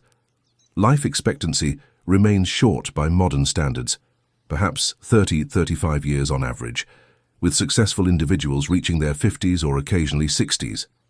Childhood mortality claims many before age 5, after which survival chances improve significantly. Skeletal remains reveal common health challenges, including parasitic infections, arthritis from hard labor, and traumatic injuries from accidents or violence. Despite their limited theoretical framework, Egyptian physicians achieve significant successful outcomes through careful observation, detailed documentation, and pragmatic approaches to treatment. Many Egyptian remedies contain pharmacologically active ingredients verified by modern science, demonstrating how empirical knowledge can develop effective treatments even without understanding underlying mechanisms. Knowledge transmission in ancient Egypt follows distinct pathways depending on your social status and intended role in society. For most Egyptians, education occurs informally within family and community settings rather than through formal institutions. If you're among the common classes, you learn primarily through apprenticeship and oral instruction, developing practical skills rather than abstract knowledge. Children in farming families begin learning agricultural techniques from around age 5, initially through simple tasks like scaring birds from fields or carrying water. By observing adults and receiving direct instruction during work, you gradually master farming methods, seasonal timing, irrigation techniques, and the practical astronomy needed to anticipate the Nile's annual cycle. This knowledge passes orally across generations, supplemented by practical demonstration rather than written instruction. Similarly, craft apprenticeships provide specialized vocational training. If you're born into a family of potters, weavers, or metalworkers, your education begins early through observation and gradually increases in complexity as you physically mature. By your teens, you'll have acquired considerable technical expertise through this immersive learning process, developing skills through repetition and correction rather than formal lessons. For the privileged minority destined for administrative or religious roles, formal education exists in the houses of life, perank, attached to major temples and administrative centers. These institutions function as combination schools, libraries, and scriptoria, preserving and transmitting Egypt's accumulated written knowledge. Entry into these elite educational pathways typically requires family connections or exceptional talent identified by a patron. Scribal education forms the core of formal learning, beginning around age 9 and continuing through adolescence. The curriculum progresses from basic literacy through increasingly complex texts and calculations. Initial instruction focuses on writing technique, proper brush handling, character formation, and copying simple texts. Students practice on ostraca, pottery sherds, and wooden tablets before graduating to precious papyrus. The educational approach relies heavily on memorization and copying. You might recite passages repeatedly until committed to memory, copy classic texts to improve writing skills, and receive physical discipline for errors or inattention. The teacher-student relationship resembles master-apprentice dynamics, with students often living in their teacher's household and providing domestic service alongside their education. Mathematical training forms an important component of scribal education, focusing on practical applications rather than abstract theory. You learn calculation methods for field measurement, architectural planning, and accounting through worked examples rather than generalized principles. The Egyptian number system, despite lacking the concept of zero or place value, enables sophisticated calculations through addition-based methods and unit fractions. Administrative training extends beyond literacy and calculation to include protocols, legal formulas, and document preparation. Advanced students study model letters, legal contracts, and administrative records to understand proper formats and language for different contexts. This practical focus prepares you for immediate application in governmental or temple administration. Religious education operates through separate but overlapping systems. Priest-track education includes ritual knowledge, mythological texts, and specialized religious writing forms alongside practical temple management skills. Different priesthoods maintain distinct bodies of knowledge, some highly specialized for particular ritual functions or deities. The most esoteric religious knowledge remains restricted to high-ranking priests through intentionally limited access and initiation requirements. Medical education follows an apprenticeship model even for elite practitioners. Students learn through observation, assisting experienced physicians and studying medical papyri that document cases and treatments. Anatomy knowledge develops through mummification practices rather than systematic dissection, creating a practical understanding of internal structures even before formal anatomical theory. Knowledge preservation occurs primarily through writing in a civilization remarkably conscious of its historical continuity. Temple libraries and archives maintain texts on linen and papyrus, with scribes periodically creating fresh copies of deteriorating documents. Knowledge considered particularly valuable might be inscribed in stone for maximum durability, though this expensive method is reserved for religious and royal texts. Access to knowledge remains highly stratified. Literacy rates perhaps reach 1 to 3% of the population, concentrated among administrative, religious, and economic elites. This creates knowledge monopolies that reinforce social hierarchy. The ability to read and write serves as both practical skill and status marker, maintaining elite control over administrative and religious systems. Yet despite these formal limitations, practical knowledge circulates widely through oral transmission and demonstration. Agricultural innovations, craft techniques, and folk medicine develop and spread through observation and informal sharing, creating dynamic knowledge systems outside elite control.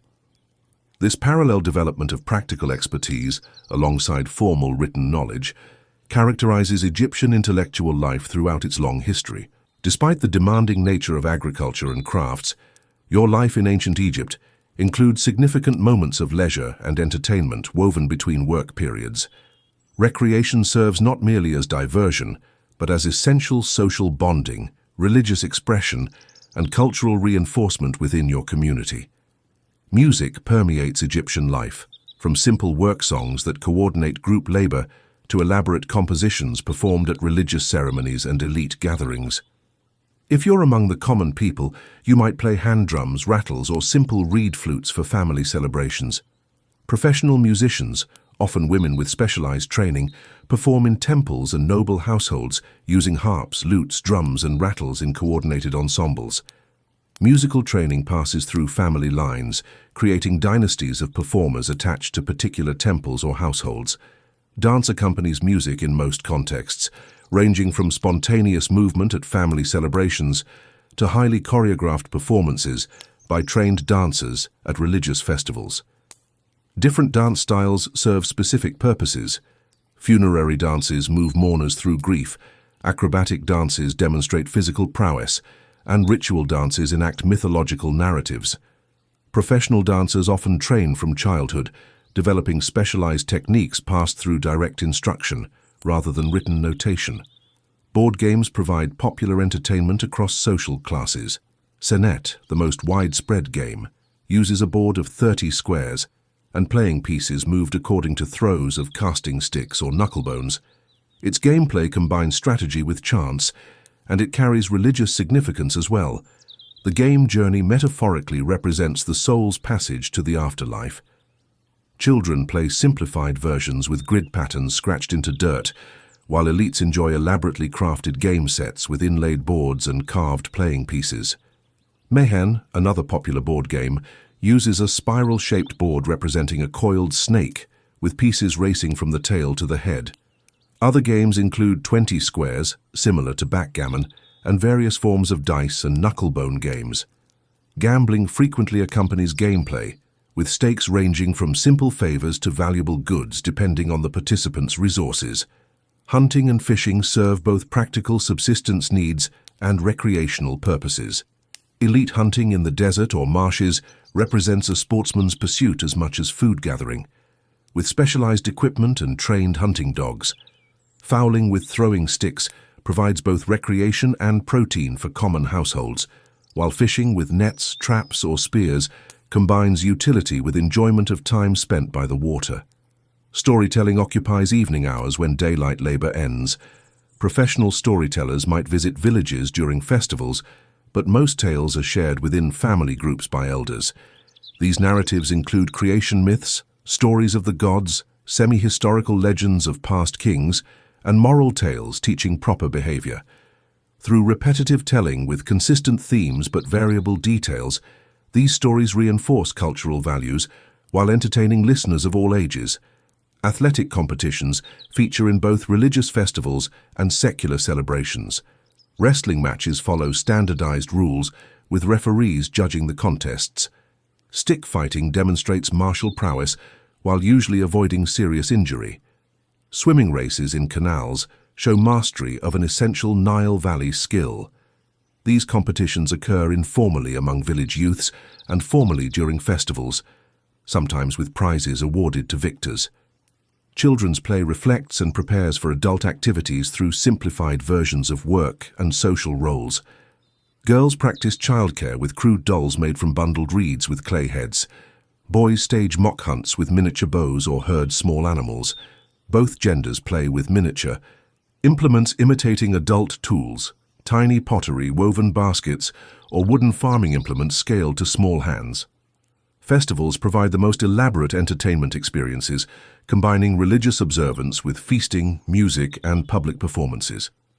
During major festivals like Opet or the Festival of Drunkenness honoring Hathor, normal social restrictions relax. Wine and stronger beer flow freely, inducing altered states considered appropriate for divine communion. Acrobats, jugglers, and animal trainers perform in public spaces.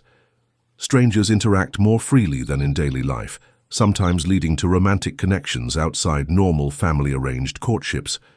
Sexual activity itself serves as recreation beyond its procreative function, evidenced by erotic poetry, artistic depictions, and contraceptive techniques documented in medical papyri.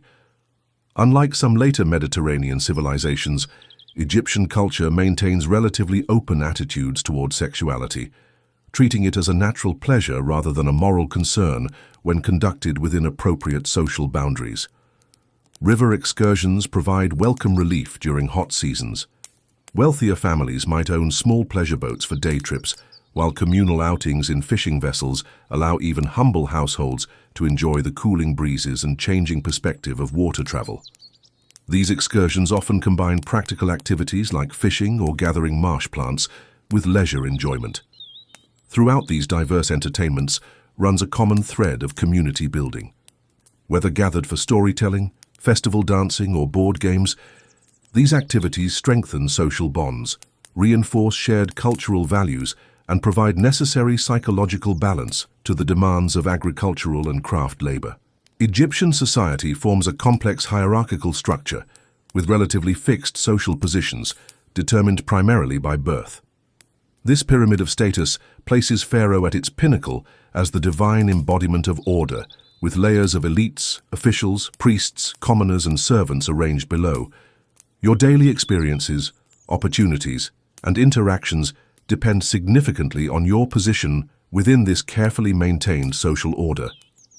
At the apex stands Pharaoh, not merely a ruler but a living god, the human incarnation of Horus who maintains cosmic order, Mahat, through proper religious observance and royal authority.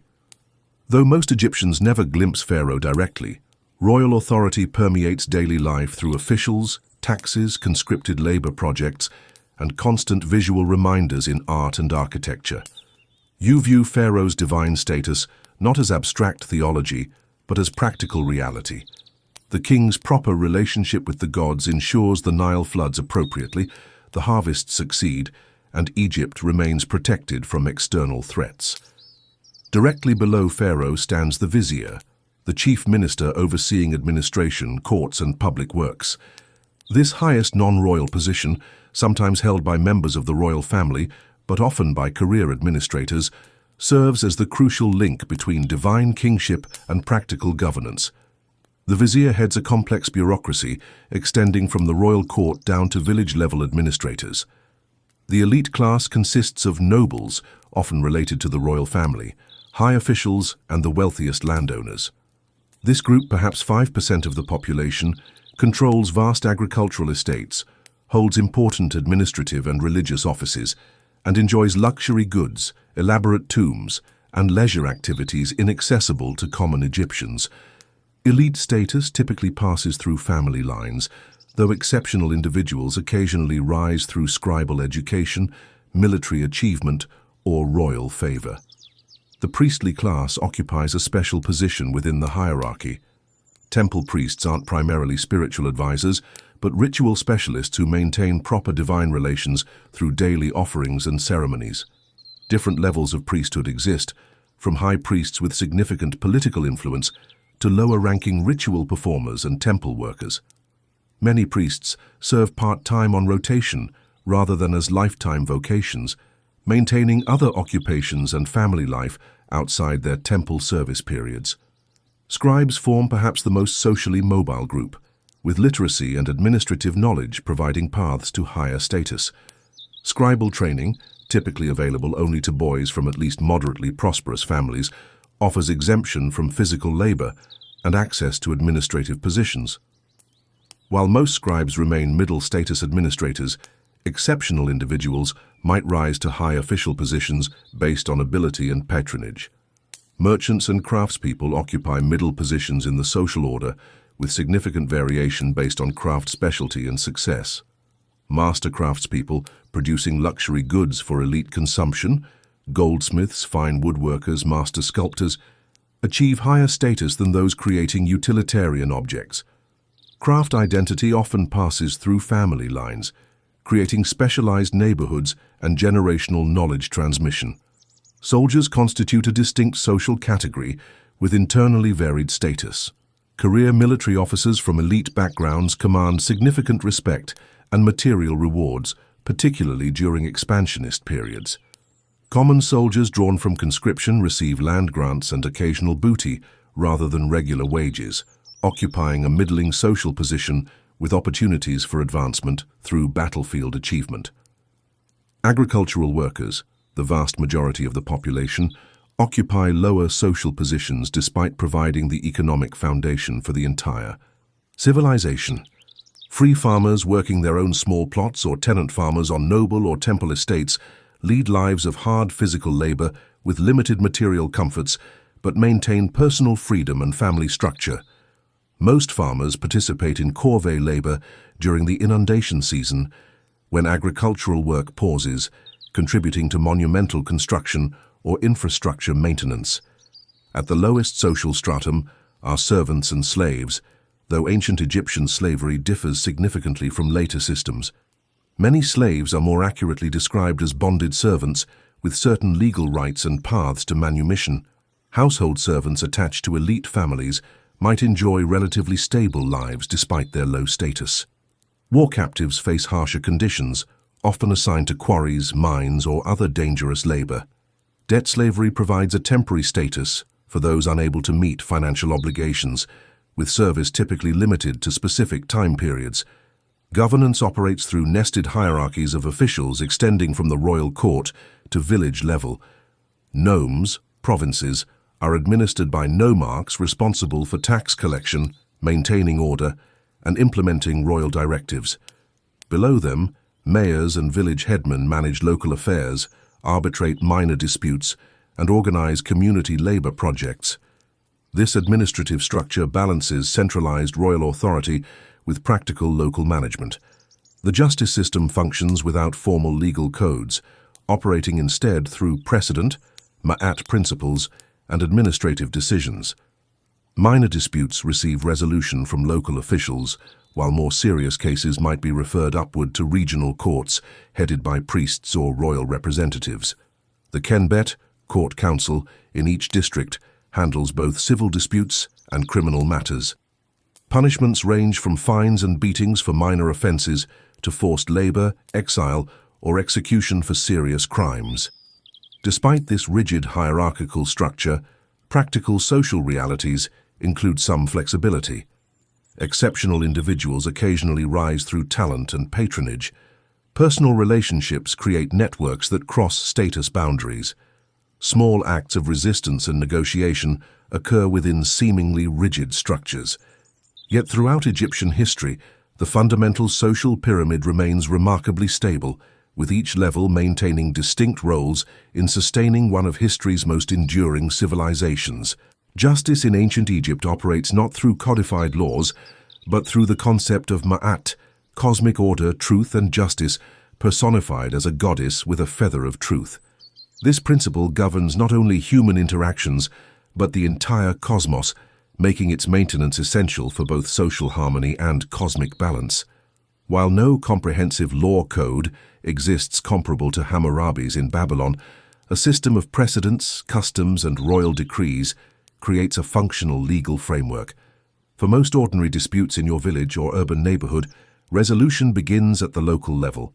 Village elders or neighborhood councils, kenbet, arbitrate minor conflicts over property boundaries, water rights, inheritance claims, or personal injuries. These local authorities draw on community knowledge, previous similar cases, and practical compromise to reach solutions that restore harmony. The focus remains on reconciliation and pragmatic resolution, rather than rigid application of abstract principles. More significant cases or appeals move upward through the administrative hierarchy. Regional courts headed by mayors or temple officials handle matters beyond village authority. The highest appeals reach the vizier or, in exceptional cases, Pharaoh himself. At these upper levels, professional judges, typically priests with specialized training, apply more formalized procedures while still focusing on maintaining ma'at rather than following explicit legal codes. Your interaction with this system depends largely on your social status. Elite Egyptians with scribal literacy might document agreements through written contracts, providing stronger evidence in disputes. As a common farmer or artisan relying on oral agreements, you depend more on witness testimony and community knowledge when conflicts arise. This creates certain disadvantages, but doesn't exclude you from justice. Egyptian courts hear cases from all social classes. Court proceedings remain relatively straightforward. Both parties present their cases orally, supported by witness testimony. Material evidence might include damaged property, disputed objects, or written documents for the minority of cases involving literate parties. No professional advocates exist. You speak for yourself, or secure the assistance of a literate friend if documents require interpretation. Oaths sworn by the gods carry significant weight, with divine punishment expected for false testimony. For cases lacking clear evidence, Egyptian courts sometimes employ oracles or divine indicators. Questions might be presented to deity statues during processions, with movements interpreted as divine judgment. In certain temple contexts, petitioners submit written questions that receive yes-no responses through defined ritual processes. These supernatural determinations supplement rather than replace practical investigation. Punishment follows a principle of proportional response aimed at maintaining social order rather than abstract justice. Minor theft might result in restitution plus additional payment to the victim. More serious property crimes could lead to beatings, mutilation, typically nose or ear removal, or forced labor. Capital punishment reserved for major crimes like tomb robbery, treason, or murder typically occurs through impalement, drowning, or being burned alive. Methods believed to destroy not only the body but the soul, preventing the criminal's afterlife existence. Corruption exists within this system despite its ideals. Bribery of officials occurs frequently enough to be condemned in wisdom texts advising proper behavior. Those with wealth and connections navigate the legal system more successfully than common people. The poor sometimes struggle to have complaints heard at all if they involve higher status opponents. Yet compared to many ancient systems, Egyptian justice maintains at least basic procedural fairness across social classes. Certain locations carry special legal significance. The temple gateway often serves as the site for oath-swearing and public declarations due to its sacred character. Important verdicts might be announced at the entrance to administrative buildings. Public punishments occur in marketplaces or other gathering points to maximize their deterrent effect. These spatial elements reinforce the connection between justice, religion, and social order, Marriage and divorce fall under this same practical approach to justice. Marriage typically involves an agreement between families documented in a contract for property-owning classes or witnessed oral arrangements for commoners. These contracts focus primarily on property rights rather than personal obligations. Divorce typically requires property division according to the original marriage agreement, with provisions for child support depending on custody arrangements. The legal status of women deserves particular note in the Egyptian system. Unlike many ancient societies, Egyptian women maintain substantial legal rights. They can own property independently, initiate divorce, testify in court, and file legal complaints in their own names. While social custom limits these rights in practice, the formal legal system treats women as competent legal agents rather than as perpetual dependents of male guardians. Debt creates its own legal category with specific remedies. Unpaid debts might result in temporary servitude to work off the obligation, property seizure, or corporal punishment. Debt records are carefully maintained through written documentation, even for transactions involving illiterate parties, with witnesses required for validity. Throughout Egyptian history, this pragmatic system maintains remarkable stability despite occasional reforms by particular rulers. The emphasis on restoring social harmony rather than abstract justice, the integration of religious and legal concepts through mehat, and the focus on practical outcomes rather than procedural technicalities creates a distinctive approach to justice that serves Egyptian society for thousands of years. Death in ancient Egypt isn't an ending, but a transition requiring careful preparation and proper ritual to ensure your continued existence in the afterlife. From childhood, you witness funeral processions, participate in ancestor veneration, and perhaps help prepare for family members' funerals, developing a relationship with death that differs profoundly from modern Western perspectives.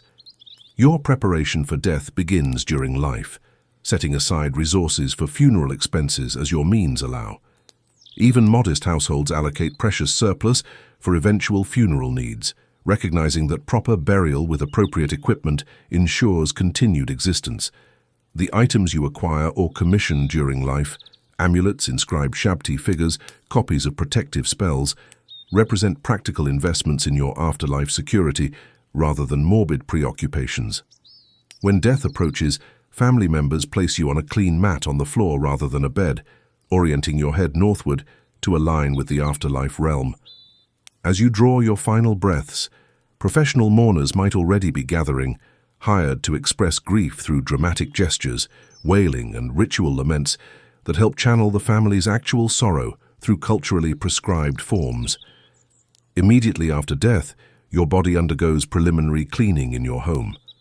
Family members or specialized washers clean the corpse with natron solution, shave body hair, and close orifices with linen plugs or wax. This initial preparation must occur quickly in Egypt's heat before embalming can begin. For most Egyptians throughout most periods, full mummification remains financially inaccessible, reserved for royalty and elites. If your family has moderate means, they might pay for partial preservation, evisceration and basic desiccation with natron salt, followed by wrapping with linen bandages. The poorest Egyptians receive simpler treatment, washing, wrapping in a shroud, and burial in simple pit graves, where the hot, dry sand naturally preserves bodies through desiccation. Even these minimalist treatments reflect the essential Egyptian belief that bodily preservation facilitates afterlife existence. After preparation, your funeral procession moves from home to tomb, typically located on the west bank of the Nile, the realm of the setting sun and symbolic entrance to the afterlife. The procession serves multiple purposes, displaying family status through expenditure on professional mourners and offerings, allowing community participation in grief and memory-making, and physically enacting the journey from the realm of the living to that of the dead. The opening of the mouth ceremony represents a crucial transition moment, ritually reanimating your mummy or statue substitute to receive offerings and continue existence. A priest touches specific points on the mummy or statue with specialized implements, symbolically restoring senses and abilities needed for afterlife existence. This ceremony transforms the deceased from inert corpse to active participant in the afterlife. After funeral rituals conclude, regular offerings maintain your afterlife existence. Ideally, your family establishes an offering cult with designated individuals, often your children, responsible for bringing food, drink, and prayers to your tomb. Small offering chapels accessible to the living allow these interactions, while your actual burial chamber remains sealed to protect your body and grave goods from disturbance. For most families, practical limitations modify these ideal arrangements.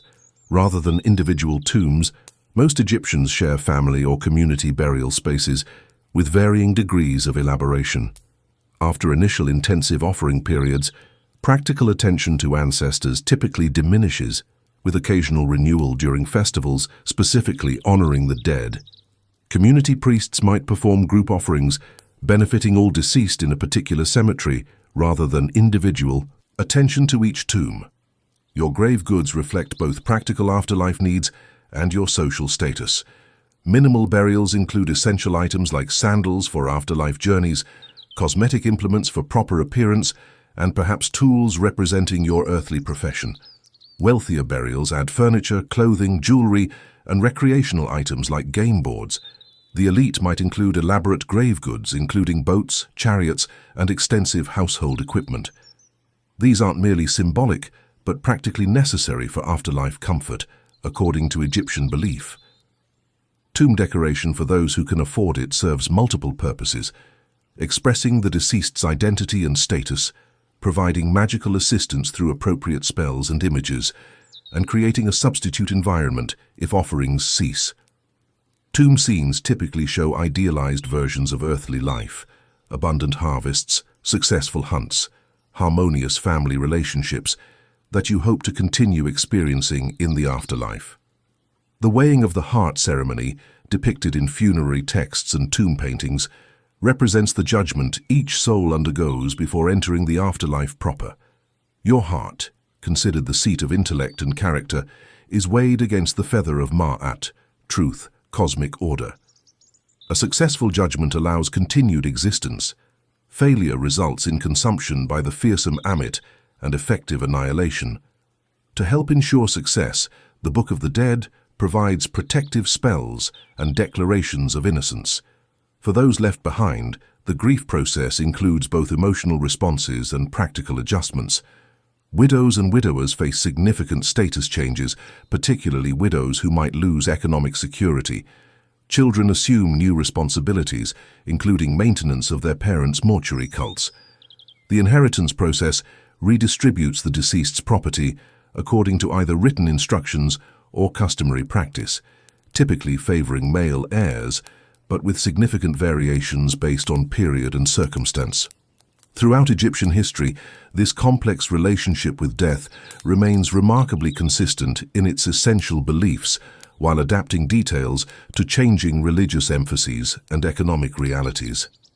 The extraordinary effort devoted to funeral preparation and afterlife maintenance reflects not morbid preoccupation, but profound commitment to continued existence and cosmic permanence.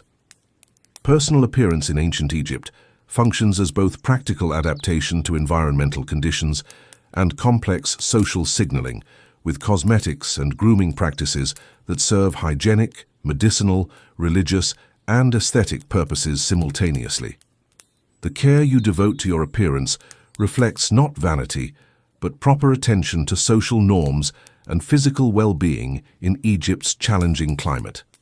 The foundation of Egyptian beauty practices begins with cleanliness. Given the dust, heat, and insects of the Nile Valley, regular bathing becomes essential for comfort and health. When possible, you bathe in the Nile or irrigation canals using natron, a naturally occurring mineral salt, as a cleansing agent similar to soap.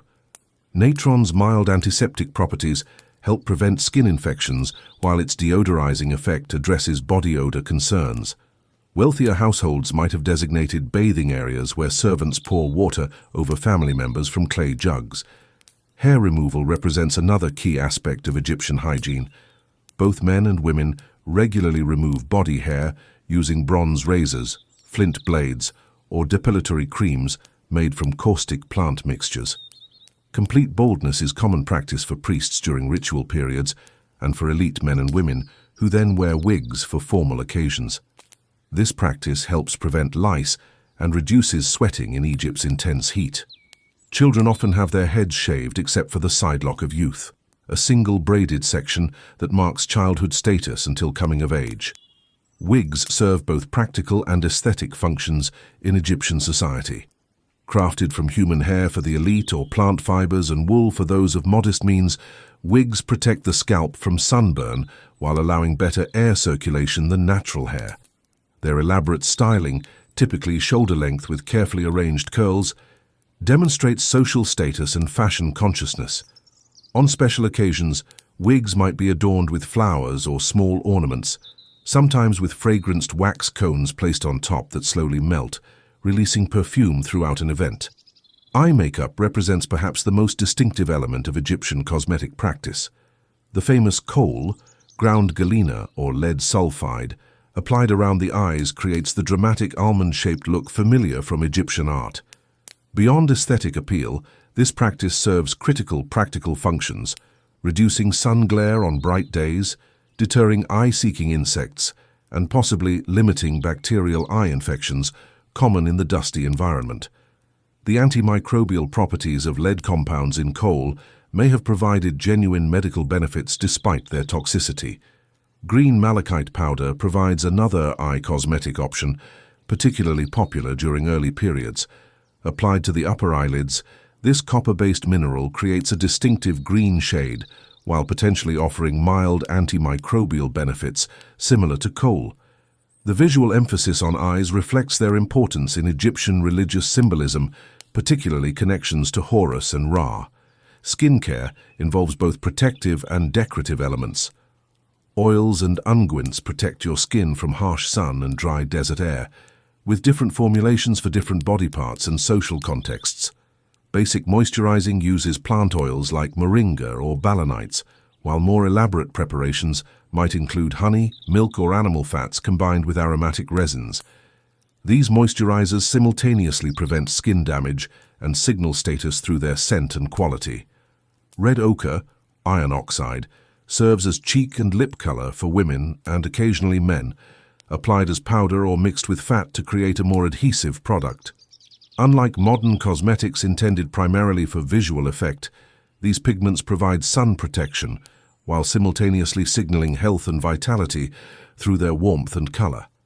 Henna appears in later periods, used to create temporary reddish-orange designs on hands, feet, and nails.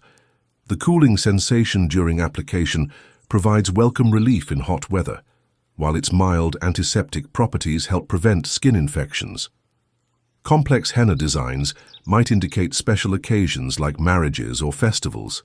Fragrance plays a crucial role in personal presentation, with perfumed oils and unguents applied to body and hair. Common scents include lotus, frankincense, myrrh, and various native flowers and herbs. Ingredients are infused in carrier oils through pressing and steeping processes, creating perfumes that counteract body odor while signifying refinement.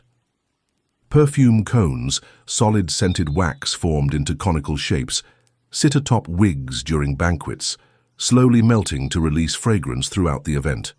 Dental care relies primarily on herbal preparations.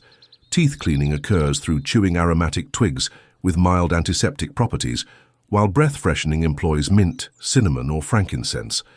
Despite these efforts, dental problems remain common due to grit in bread gradually wearing down tooth enamel and exposing sensitive interior tissue to infection. Jewelry serves both decorative and protective functions. Broad collar necklaces, bracelets, and anklets display status and aesthetic sensibility, while often incorporating protective amulets and symbols. Materials range from simple painted clay beads for commoners to gold, silver, and precious stones for elites. Men and women both wear jewelry, though men's pieces typically appear more restrained in size and quantity outside of specific ritual contexts. Through these varied practices, Egyptians navigate their challenging environment while expressing individual and group identity through carefully calibrated visual signals.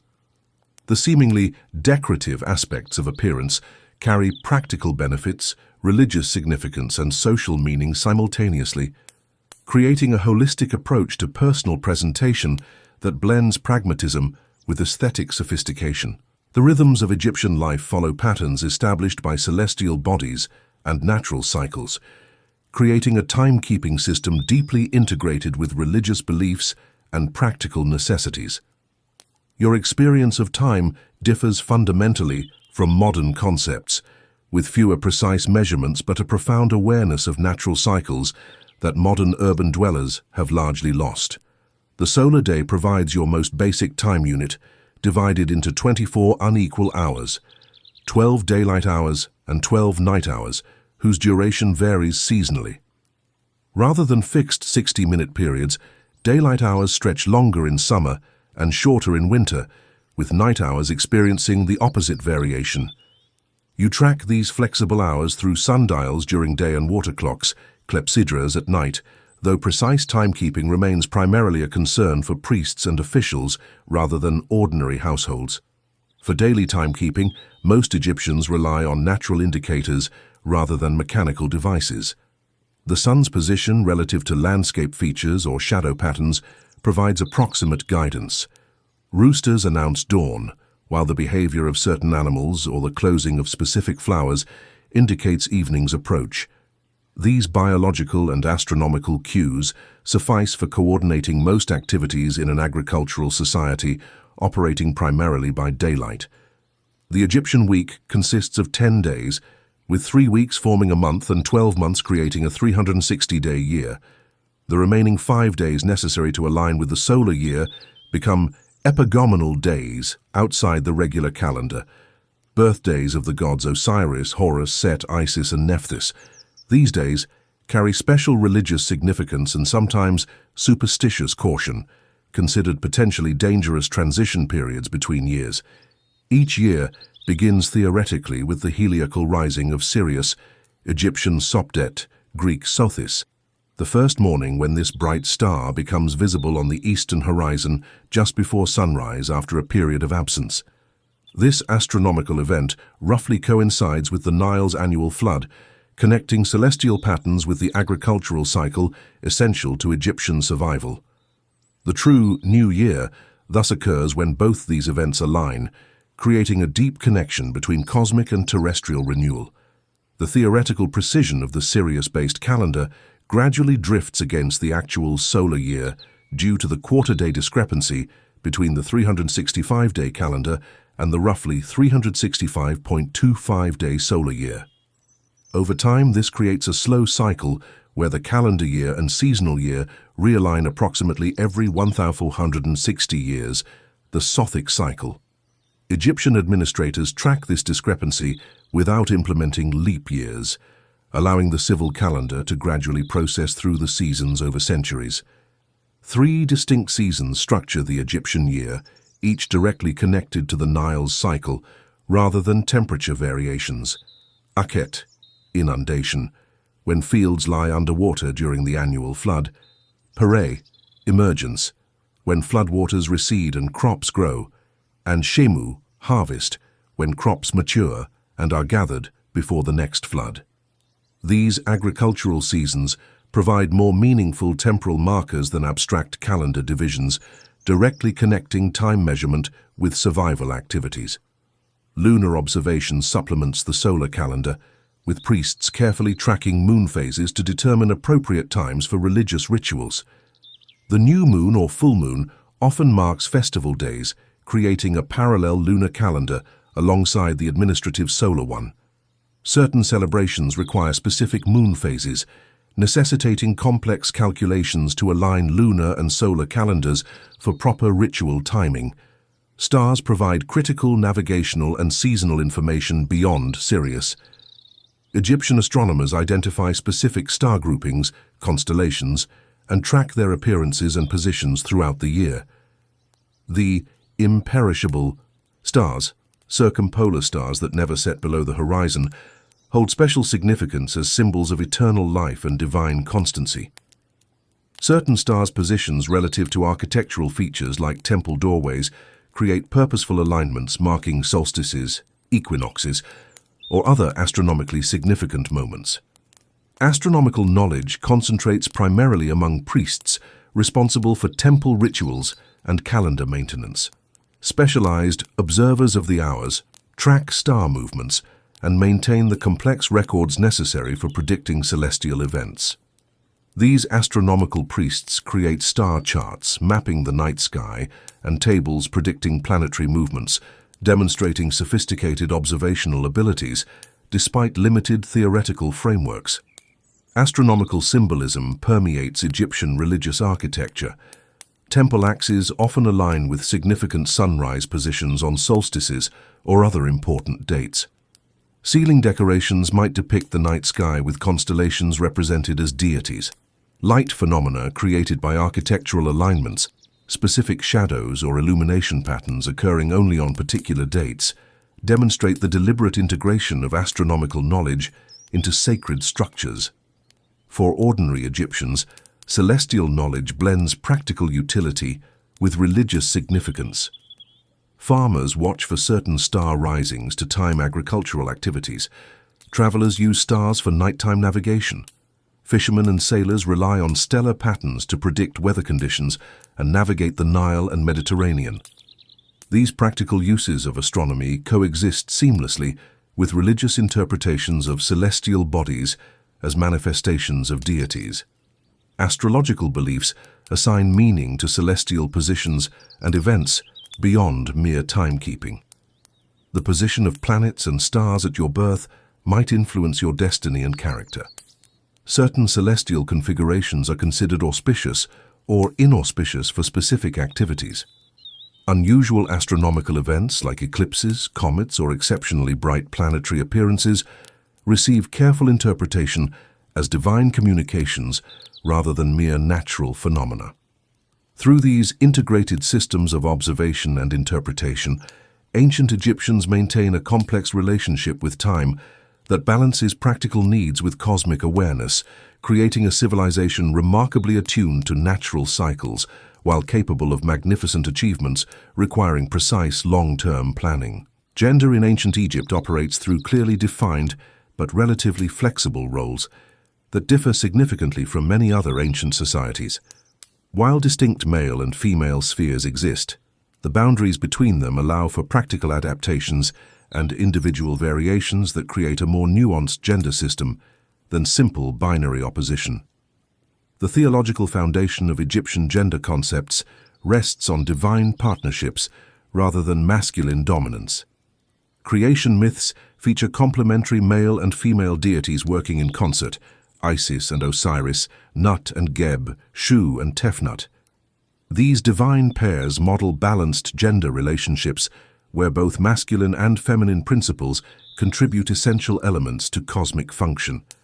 This theological framework influences social gender arrangements without determining them entirely. In your daily life, labor divides along gender lines with considerable overlap. Men typically handle heavy agricultural tasks, construction, metalworking, and activities requiring extended travel. Women manage household operations, food processing, textile production, and child rearing. However, practical necessity often blurs these divisions. Women assist with field work during critical harvest periods, while men participate in household activities when circumstances require. This flexibility ensures community survival despite the theoretical division of responsibilities. Marriage forms the core relationship defining adult gender roles, typically beginning in your teens if you're female or early 20s if male. The marriage process involves primarily practical arrangements between families rather than romantic considerations, though personal preference might influence decisions for non-royal couples. Material exchanges solidify the arrangement. The groom or his family provides a gift to the bride's family, while she brings household items and personal possessions to establish the new home. Unlike many ancient societies, Egyptian marriage doesn't transfer legal control of the woman to her husband or his family. You maintain legal personhood as a woman, capable of owning property independently, initiating divorce, testifying in legal proceedings, and conducting business transactions without male approval. This legal autonomy exists alongside social expectations of wifely deference, creating a complex balance between independence and traditional role fulfillment. Divorce occurs relatively easily for either party, requiring no elaborate legal process beyond declaration and property division according to the original marriage agreement. Children typically remain with mothers after divorce, with fathers providing material support. This straightforward approach to marital dissolution allows practical adjustments to failed relationships without excessive social stigma, though economic consequences fall more heavily on women without independent resources.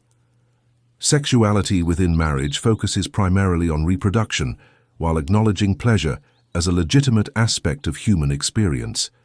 Medical texts discuss both male and female sexual satisfaction, suggesting mutual pleasure was considered important beyond mere procreation. Contraceptive methods, spermicidal pessaries made from acacia gum, honey, and other ingredients, indicate that family planning attempts existed, though their effectiveness remains questionable by modern standards. Extramarital relationships receive mixed treatment depending on gender and circumstance. Male infidelity faces mild disapproval in wisdom literature, but few practical consequences unless it disrupts household stability or involves another man's wife. Female adultery carries greater consequences, potentially resulting in divorce with unfavorable financial terms or, in extreme cases documented in literary sources rather than legal records, physical punishment. Despite these unequal standards, Egyptian attitudes toward sexuality generally demonstrate greater pragmatism than religious condemnation. Motherhood defines a central aspect of female identity, with infertility considered a serious misfortune requiring magical and medical intervention. Pregnancy and childbirth involve elaborate protective practices, including specialized amulets, spells, and deities like Taweret and Bes, who specifically protect mothers and infants. Despite these protective measures, childbirth remains hazardous, with high maternal and infant mortality rates shaping family formation and gender experiences. Fatherhood encompasses both biological and social dimensions, with men expected to provide material support and occupational training for sons while maintaining household discipline. Father-son relationships feature prominently in instructional literature, with wisdom texts frequently framed as paternal advice to sons entering adult responsibilities. This emphasis reflects both practical knowledge transmission and the social importance of male lineage in property inheritance and occupational continuity. Widowhood creates particular challenges, especially for women without adult children or independent resources. While widows retain legal rights to portions of marital property, practical economic circumstances often necessitate remarriage or incorporation into extended family households. Elderly widows might live with adult children, exchanging household labor contributions for support and care. Public leadership roles remain predominantly male throughout most periods, with political, military, and high religious offices held by men with rare exceptions.